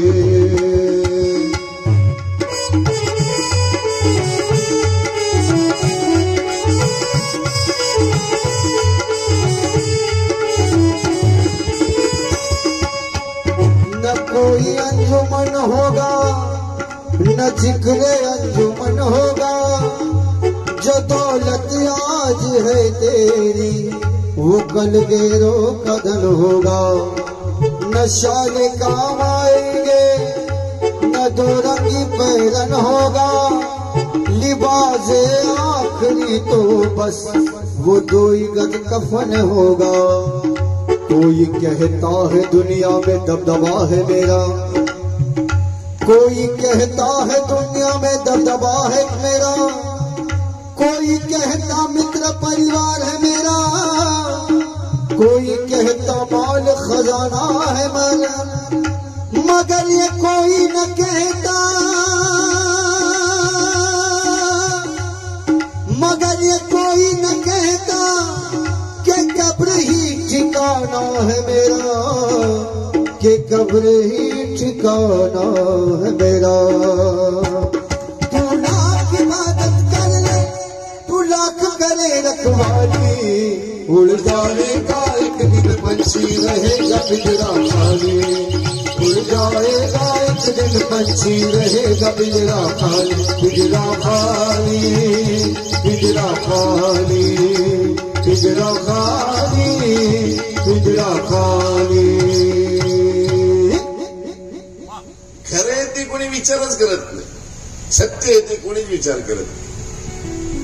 मी असा आहे, मी मी मी मी मी अहंकारामध्ये पडलेले आहे। श्रीकृष्ण सोबत अर्जुन असताना सुद्धा अर्जुन सुद्धा स्वतःला सांगायचं, माझ्यासारखा सर्वश्रेष्ठ धनुर्धर या सृष्टीमध्ये कोणी नाही। भीमाला सुद्धा असाच गर्व होता, माझ्यासारखा सर्व शक्तिमान कोणी नाही। भीमाचाही गर्वहरण केला, अर्जुनाचाही गर्वहरण केलेला आहे। अर्जुनाचा गर्वहरण केव्हा झाला? जेव्हा हनुमानांचं आणि त्याचं युद्ध झालं, सेतू बनवायचं, होय की नाही? अग्निकाष्ठ घ्यायला गेलेला आहे। दुसऱ्यांदा केव्हा झालं? जेव्हा जयद्रथाला मारलेला आहे तेव्हा। आज संध्याकाळपर्यंत मी मारेन आणि जयद्रथ समोरच आला नाही, अग्निकाष्ठ घ्यायला निघालेला आहे। गोपाळ कृष्ण महाराजांची योगमाया, श्रीकृष्ण महाराजांच्या योगमायाने तो सूर्य लपलेला होता, पुन्हा बाहेर प्रकट झाला, जयद्रथ समोर आला, मारला गेला। त्यावेळेस अर्जुनाही वाटलं, अरे काय योगमाया आहे, काय चाललं काय? मी समजत होतो धनुर्धर, एवढा सर्वश्रेष्ठ धनुर्धर असताना सुद्धा मला जयद्रथ सापडला नाही, आज श्रीकृष्ण महाराजांना सापडला। भीमाचाही गर्वहरण केलेला आहे। ते कुंभकर्णाची कवटी होती, त्या कवटीचा तिसरा तुकडा त्याच्यामध्ये तो बुचकाळायला लागलेला आहे। भीमाला वाटलं होतं तसंच, मी माझ्यासारखा बलशाली कोणी नाही, आणि होता, खरोखर होता। भीमाने महाभारताच्या युद्धामध्ये म्हणाले मोठमोठे हत्ती अशा सोंडेने धरले आणि आकाशामध्ये कितीतरी हत्ती भिरकावून दिलेले आहेत। इतकी शक्ती होती, भयंकर शक्ती होती, त्याला भयंकर शक्ती होती, पण त्याचं सुद्धा गर्वहरण झालं। तू लाख हिफाजत कर ले, तू लाख करे रखवाली, उड़ जाएगा एक दिन पंछी रहेगा पिंजरा खाली।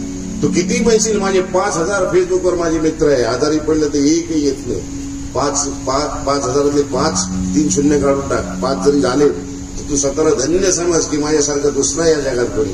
अरे कोणी येत नाही, कोणी विचारत नाही तुला, तेरी औकात क्या है? कोई औकात नाही येते। लाख करे हिफाजत, तू लाख करे रखवाली। तू किती स्वतःला सांभाळ, किती मोठा स्वतःला समज, माझ्याकडे धन आहे, द्रव्य आहे, ताकद आहे, हिंमत आहे, सगळं काही आहे माझ्याकडे, काहीच नाही तुझं। कल किसी और का था, कल किसी और का होगा। आज फक्त तू त्याचा उपभोग घेतोय। माणूस आहेस तू, माणसासारखा वाघ। लक्षात ठेव, वर चढत असताना जी माणसं तुला भेटली त्यांच्याशी तू चांगल्या तोंडाने बोलला नाहीस। आज तुझी वेळ आहे, तू वर चाललास, वर तू कायम राहणार नाहीस। एक दिवस तुला खाली यावंच लागेल, घसरण होणारच आहे, शिडीवर खाली उतरावंच लागेल, आणि उतरत असताना तुला तेच लोक भेटणार आहे। म्हणून सगळ्यांशी प्रेमानं राह, सगळ्यांशी आपुलकीने राह, सगळ्यांना आपलं बनवून राह। तुझी किंमत तुझ्याकडे किती धन आहे, द्रव्य याच्यावरून नाही, तुझ्या घरासमोर किती चपला आहेत ना याच्यावरून तुझी किंमत कळत असते।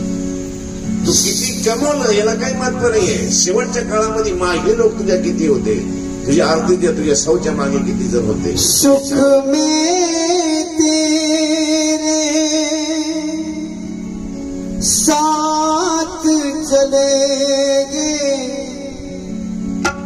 दुख में सब मुख मोड़ेंगे। आसमान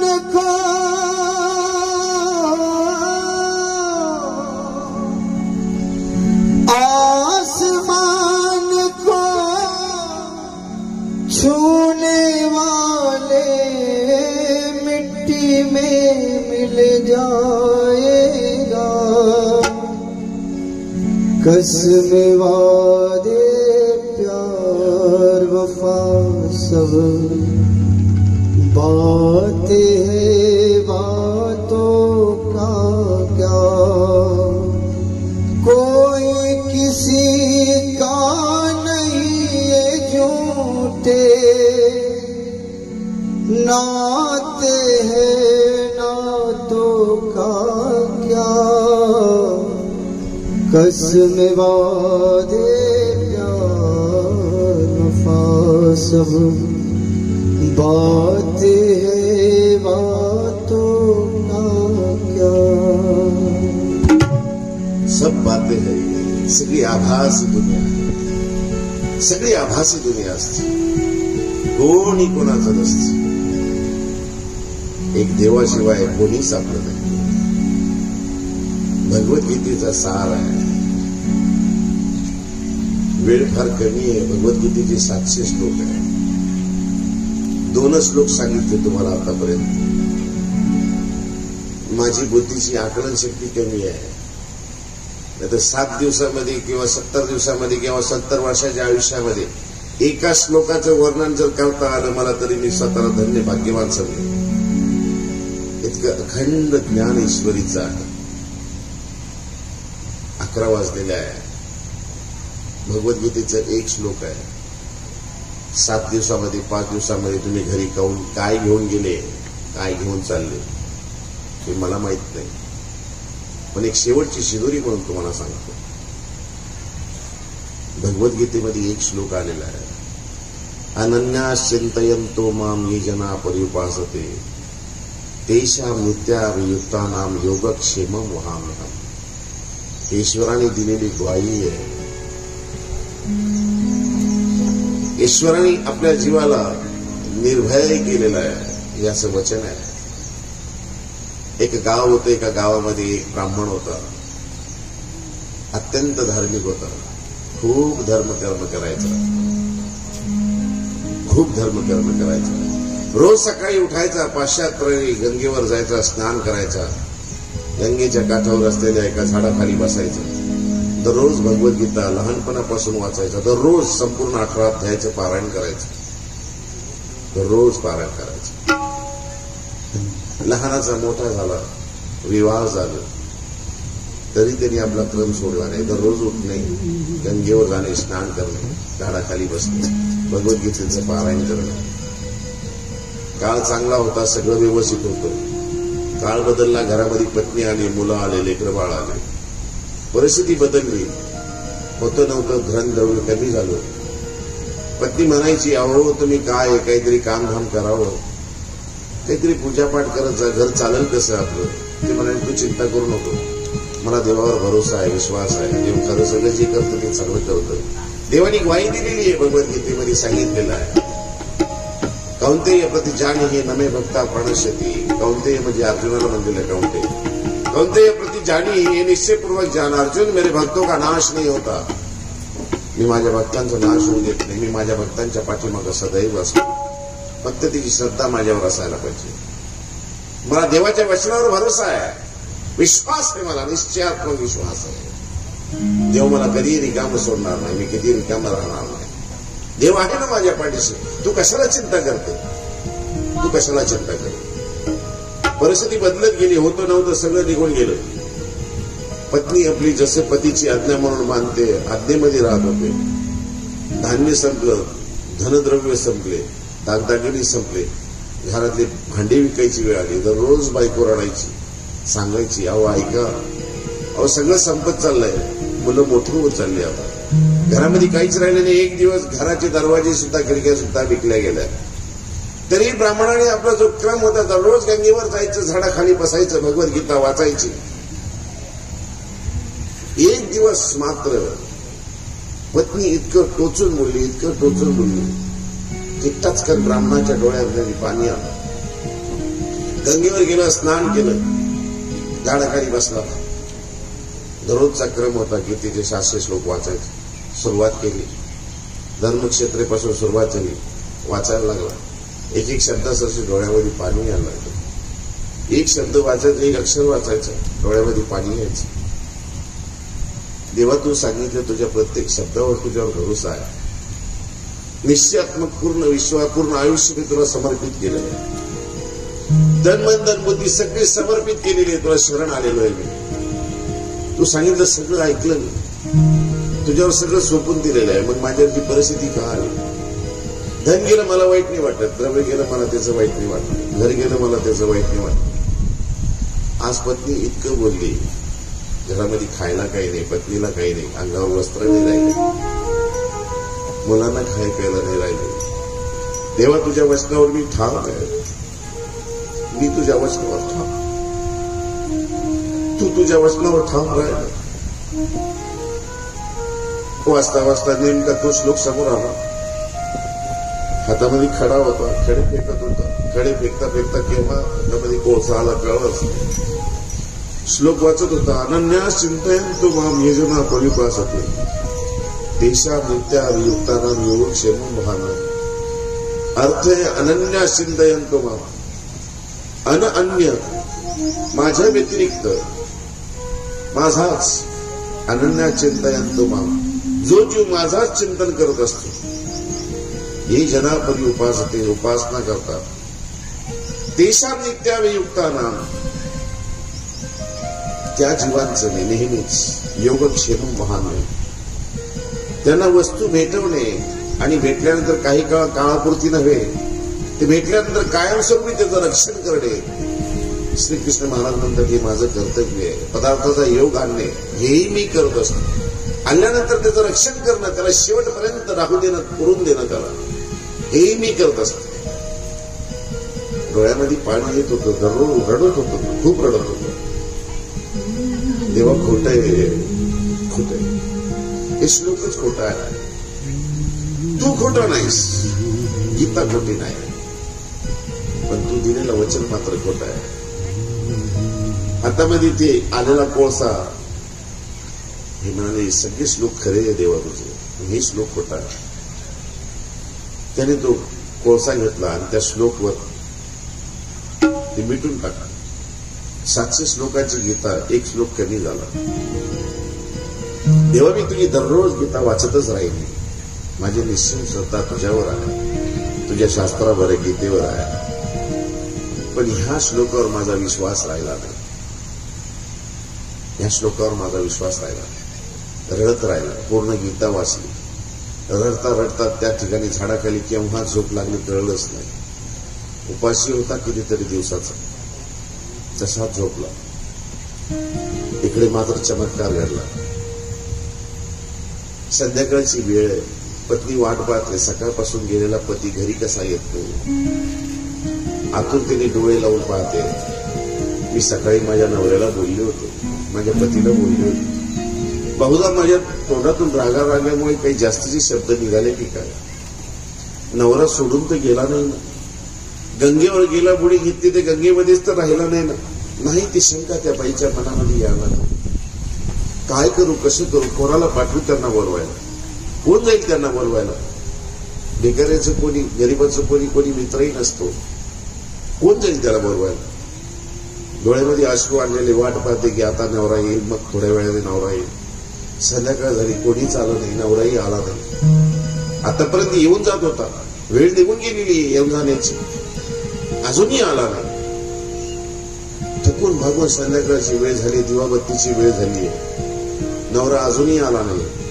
अचानक घरासमोर एक गाडी येते, रथ येते, थांबते. गाडीतून कोणतरी उतरतंय. पाहिलं तर कोणतरी असं भरजरी वस्त्र पेरलेले आहे. सोबत 4-5 माणसं आहे. गाडी फुल भरलेली आहे. बाहेर आयशर उभा आहे ना, तसं एक आयशर भरून आलेलं आहे. पत्नी संध्याकाळची वेळ आहे म्हणून दरवाजा लावून घेते. घरामध्ये आहे. दरवाजाची कडी वाजते. गरीबाकडे कोण येतं? गरीबाला कोणी मित्रही नसतं, कोणी नातलगही नसतं. पैसेवाल्यांचे सगळे मित्र असतात, सगळे नातलग असतात. गरीबाचं कोण असतं? गरीबाची नोट जर बाजारामध्ये घेऊन गेलं ना, असली 500ची नोट, तर दुकानदार सुद्धा वर खाली पाव करून पाहत असतो असली का नकली आहे. श्रीमंताची नकली नोट जरी असली ना, पटकन गल्ल्यामध्ये टाकून देत होतो. त्याला माहिती आहे गरीबने 500 रुपयाची नोट याच्याकडे आली कुठं भिकाऱ्याकडे, ती त्याच्या कष्टाची असते. आणि एखाद्या श्रीमंताची नकली नोट जरी असली ना, तो गल्ल्यात टाकून घेतो, तो पाहत नाही. एवढा मोठा माणूस आहे तो, पैशावाला माणूस आहे. माणसाची किंमत पैशाहून केल्या जाते. गरीबाच्या घरी कोण येईल? कडी वाजली. पत्नीच्या गळ्यात काळजामध्ये ठस कर झालं. काय झालं? नवरा आला की काही चुकीचा निरोप आला. हात थरथर कापतायत, पाय थरथर कापतायत. घाबरत उठलेली ती ब्राह्मणी दरवाजा खोलते, तर समोर पाहते कोणतरी असे भरजरी वस्त्र घातलेलं आहे. त्याच्यासोबत काही माणसं आहेत. त्या भरजरी वस्त्र घातलेल्या मोठ्या सावकाराने हात जोडले. गुरुजी आहे घरामध्ये? गुरुजी आहे का म्हणल्यानंतर ती पत्नी थाय मुकवून रडते. नाही हो, घरामध्ये आले नाही, सकाळपासून कुठे गेले माहित नाही. वाट पाहते मी, मुलं उपाशी आहे, मीही सकाळपासून उपाशी आहे, मीच त्यांची वाट पाहते, आले नाही अजून. आपण कोण आहात? ते म्हणाले तुम्ही मला ओळखलं नाही? ते म्हणाले नाही ओळख. म्हणाले मी तुमच्या पतीचा मी शिष्य आहे, ते गुरु आहेत माझे. पत्नी म्हणाली मला कधी ते म्हणले नाही की मी गंगेच्या तीरावर जातो, झाडाखाली बसतो तर तिथे माझे शिष्य आहे, मी त्यांना गीता शिकवतो, असे कधी म्हणले नाही. त्यांनी स्मित हास्य केलं. ते म्हणाले आहे ते गुरु तसेच आहे आमचे, कधी काही बोलत नाही, कधी काही सांगत नाही, कधी काही मागत नाही, पण ते माझे गुरु आहेत. आणि आज कुणीकडे येणं केलं? ती म्हणाले त्यांनाच भेटायला आलो, त्यांच्याकडून मी गीता शिकली, भरपूर शिकलं त्यांच्याकडून. आज त्यांना मी गुरु दक्षिणा द्यायसाठी आलेलो आहे. ते म्हणाले ती घरी नाही. ती म्हणाले काही हरकत नाही, घरी नसतील तरी ते जेव्हा येतील त्यांना सांगा की तुमचा एक शिष्य होता, तो शिष्य आला होता, तो गुरु दक्षिणा देऊन गेला. ब्राह्मणाला वाटलं थोडस काही द्रव्य वगैरे देईल. ते म्हणाले काय द्यायचं असेल ते द्या. ते म्हणाले तुम्ही बाजूला व्हा. त्यांनी आपल्या माणसांना सांगितलं उतरवा म्हणाले सामान. गाडीतून सामान उतरायला सुरुवात झाली. कंटेनर पूर्ण संपूर्ण सामान त्या घरामध्ये उतरवले गेले. धन द्रव्य, पैसा, अडका, नाणे, सोने, चांदी, सगळं काही घर भरून गेलं. घरामध्ये ठेवायला जागा नाही, अंगणामध्ये सुद्धा सामान भरवलं. ते म्हणाले अहो इतका सामान? ते म्हणाले काहीच नाही, ही गुरुदक्षिणा आहे, ही फार थोडीशी आहे, फार छोटासा मी भक्त आहे त्यांचा, शिष्य आहे त्यांचा, थोडीशी अल्पशी गुरुदक्षिणा म्हणून मी घेऊन आलेलो आहे. ते म्हणाले तुमचं नाव काय आहे? तुम्ही नाव तर सांगा. ते म्हणाले तो हसला. ते म्हणाले मग नाव तुम्हाला काय सांगू, तुम्ही नाही ओळखणार, त्यांना फक्त गुरुला आठवण करू द्या. ते म्हणाले काय सांगू? मी त्यांना एवढंच सांगा तुमचा तो शिष्य आला होता की ज्याच्या तोंडावर तुम्ही कालिक लावलेली होती, कोळसा काळा असतो, ज्याच्या तोंडावर तुम्ही असं कोळसा लावला होता ना, तो तुमचा शिष्य आला होता. रात्र झाली. घाबरत दचकत तो ब्राह्मण घरी यायला निघाला. त्याला वाटलं होतं की सकाळी ब्राह्मणी आपल्याला खूप बोललेली आहे, सकाळपासून आपणही उपाशी, तेही उपाशी असेल, प्रतिवक्ता नारी ती आपल्याला सोडून कशी जेवण. घरी गेल्यानंतर पुन्हा भांडते की काय, पुन्हा काय बोलते की काय, म्हणून घाबरत ते यायला लागले. घरासमोर पाहिलं तर संपूर्ण धान्याचे रास पडलेले आहेत, सामान पडलेले आहे. म्हणाले गरीबाच्या घरी समोर इतकी रास कशी? कुठं माझी पत्नी घर विकून तर गेली नाही कोणाला. घाबरत दरवाजा त्यांनी वाजवला. जसा दरवाजाची कडी वाजवली, पत्नीने दरवाजा उघडला. समोर नवऱ्याला पाहिलं आणि 10 जोर ओरडायला लागली, रडायला लागली. चुकले मी, फार चुकले, तुम्हाला सकाळी इतकं बोलायला नव्हतं पाहिजे, मी फार बोलले तुला. ते म्हणाले रडू नको, तुझी काही चूक नाही, तू काय चुकीचं बोलली, जे खरं आहे तेच म्हणलीस, मी काही करू शकलो नाही तुझ्यासाठी. ते म्हणाले काही करायची गरज नाही. हे म्हणाले हे काय आहे, हे कोणी आणलेलं आहे, तू घर कोणाला दिलंस की काय? ते म्हणाले घर दिलं नाही हो, मी तुम्हाला ओळखच नाही आतापर्यंत. ते म्हणाले काय ओळखण्यासारखं माझ्याकडे काय आहे? काहीच नाही माझ्याकडे. ते म्हणाले हे कोणी दिलंय हे? ते म्हणाले कोण आलं होतं माहित नाही हो, गाडी घेऊन आला होता. मी त्याला विचारलं कोण आहे तुम्ही, तर त्यांनी सांगितलं मी तुमच्या पतीचा मी शिष्य आहे. म्हणाले मग त्यांनी नाव सांगितलं असेल? ती म्हणाली नाव सांगितलं नाही, मी बोलेपर्यंत त्यांनी फटाफट त्यांच्यासोबत जी माणसं होती ती फटाफट सगळं घर भरत गेले, संपूर्ण घर भरून टाकलं. मी जाताना त्यांना विचारलं कसा तुम्ही, काहीतरी बोला, तुमचं नाव काय आहे? जर मला माझ्या पतीने विचारलं तर मी काय सांगेन, काय सांगितलं? त्यांनी काही सांगितलं, ते फक्त एवढे म्हणाले की तुमचा तो शिष्य येऊन गेला ज्याच्या चेहऱ्यावर तुम्ही काळीक लावलेलं होतं. जसं त्या ब्राह्मणाने ऐकलं तसा घस रडायला लागला. तो केवढी मोठी चूक केली त्याला आठवलं, अरे मी सकाळी जे केलेलं आहे ना ती माझी चूक होती. मी सकाळी गीतेचं पाठ पारायण करत असताना भगवद्गीतेच्या त्या श्लोकावर मी कोळसा घासलेला होता. तो श्लोक मिटून टाकला होता. अनन्या चिंतयन्तो माम ये जना परिपासते तेषां नित्याम योगानाम योगक्षेम महान. देवा तू दिलेली ग्वाही आहे, तू दिलेलं वचन आहे. मी म्हणलं होतं हे खोटं आहे. 700 श्लोक जरी खरे आहे, ईश्वर जरी खरा आहे, पण हे श्लोक खोटा आहे. नाही देवा चुकलो मी. काय करून मोकरा रडायला लागला तो ब्राह्मणी सुद्धा रडायला लागली. ती म्हणाली काय झालं रडायला? ती म्हणाली माझा शिष्य वगैरे कोणीच नाही, माझा कोणी शिष्य नाही. म्हणाली मग हा देणारा कोण होता? ती म्हणाली देणारा हा तो होता ज्यांनी भगवद्गीतेमध्ये ग्वाही दिलेली आहे. तुझ्या धनाचं वस्तूचं रक्षण करेन मी, तुला धन तिथपर्यंत पोहोचून देईन मी, तुझा योग आणेन मी.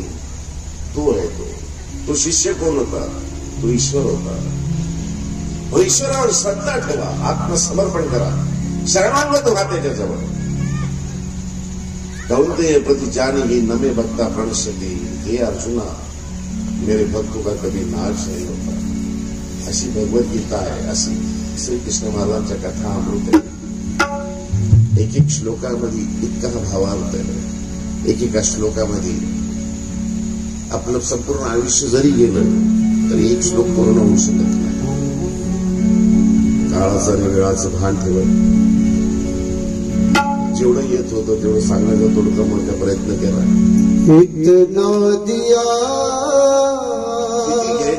घ्यायचं काय आयुष्यामध्ये परिवर्तन करायचं. भगवद्गीता अर्जुनाला सांगितली, अर्जुनाचं आयुष्य बदलून गेलं. कथामृत ऐकल्यानंतर थोडस जरी शिदोरी आपण घरी घेऊन गेलो आणि चांगल्या वागण्याचा प्रयत्न केला, देवावर श्रद्धा ठेवली, आत्मसमर्पण केलं, शरणागत झालो, तर 5 दिवसाची कथा केल्याचं कल्याण झाल्यासारखं आपल्याला वाटेल. मलाही त्याचं समाधान होईल. देवावर श्रद्धा ठेवा, देवाला माना, साधू संतांवर श्रद्धा ठेवा. कधी कोणी कोणाचं मन दुखवू नका. चांगलं वागण्याचा प्रयत्न करा. पुन्हा एकदा सांगेल, माना की दुनिया खराब है, सब तरफ धोखा है. अरे तुम अच्छे बने रहो, तुम्हें किसने रोका? तुम्ही चांगले राहा. आपण चांगलं राहिलो की सगळं जग चांगलं आहे. आपल्या मनामध्ये विचार दुसऱ्याविषयी जर वाईट आले तर जगही आपल्याला वाईट दिसते.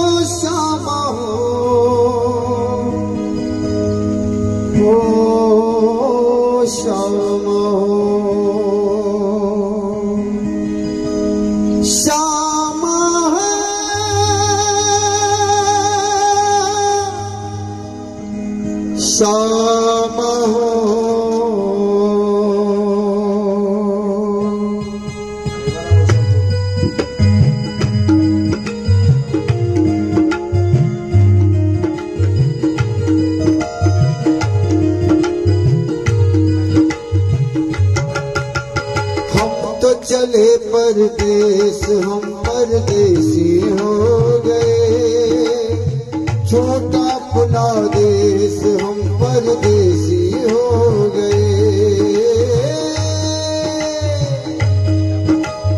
हम तो चले परदेश हम परदेसी हो गए, छोटा अपना देश हम परदेसी हो गए।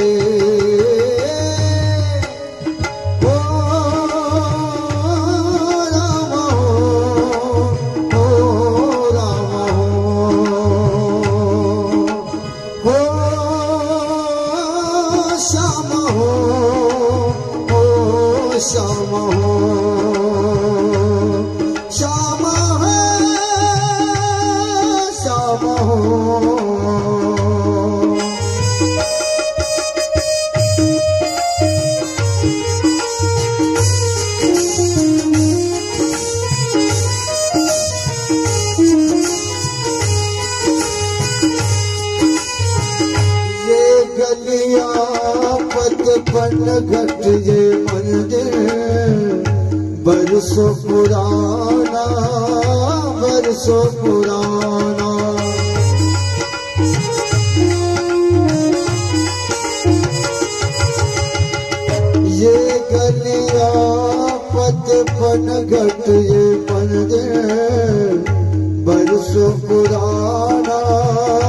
बरसों पुराना, कल तक ये सब अपना था, अब लगता है बेगाना। ले जाना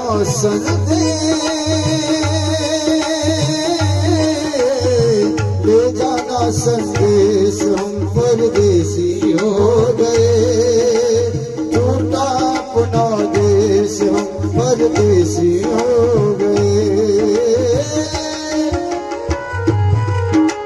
ओ शाम हो, ओ शाम हो,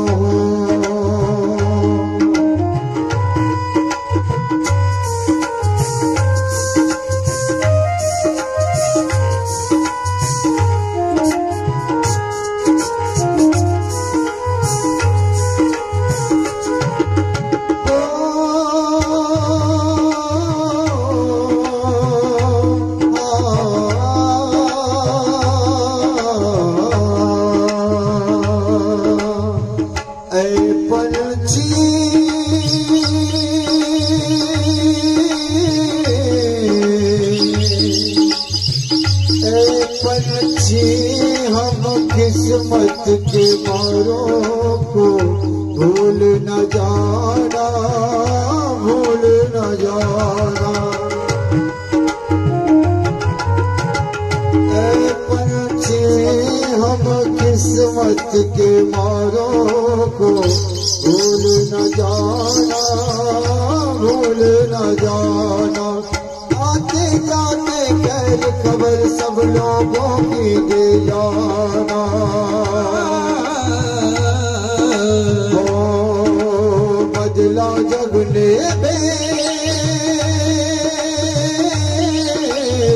बदला जग ने भेष, हम परदेसी हो गए, छोटा अपना देश, हम परदेसी हो गए।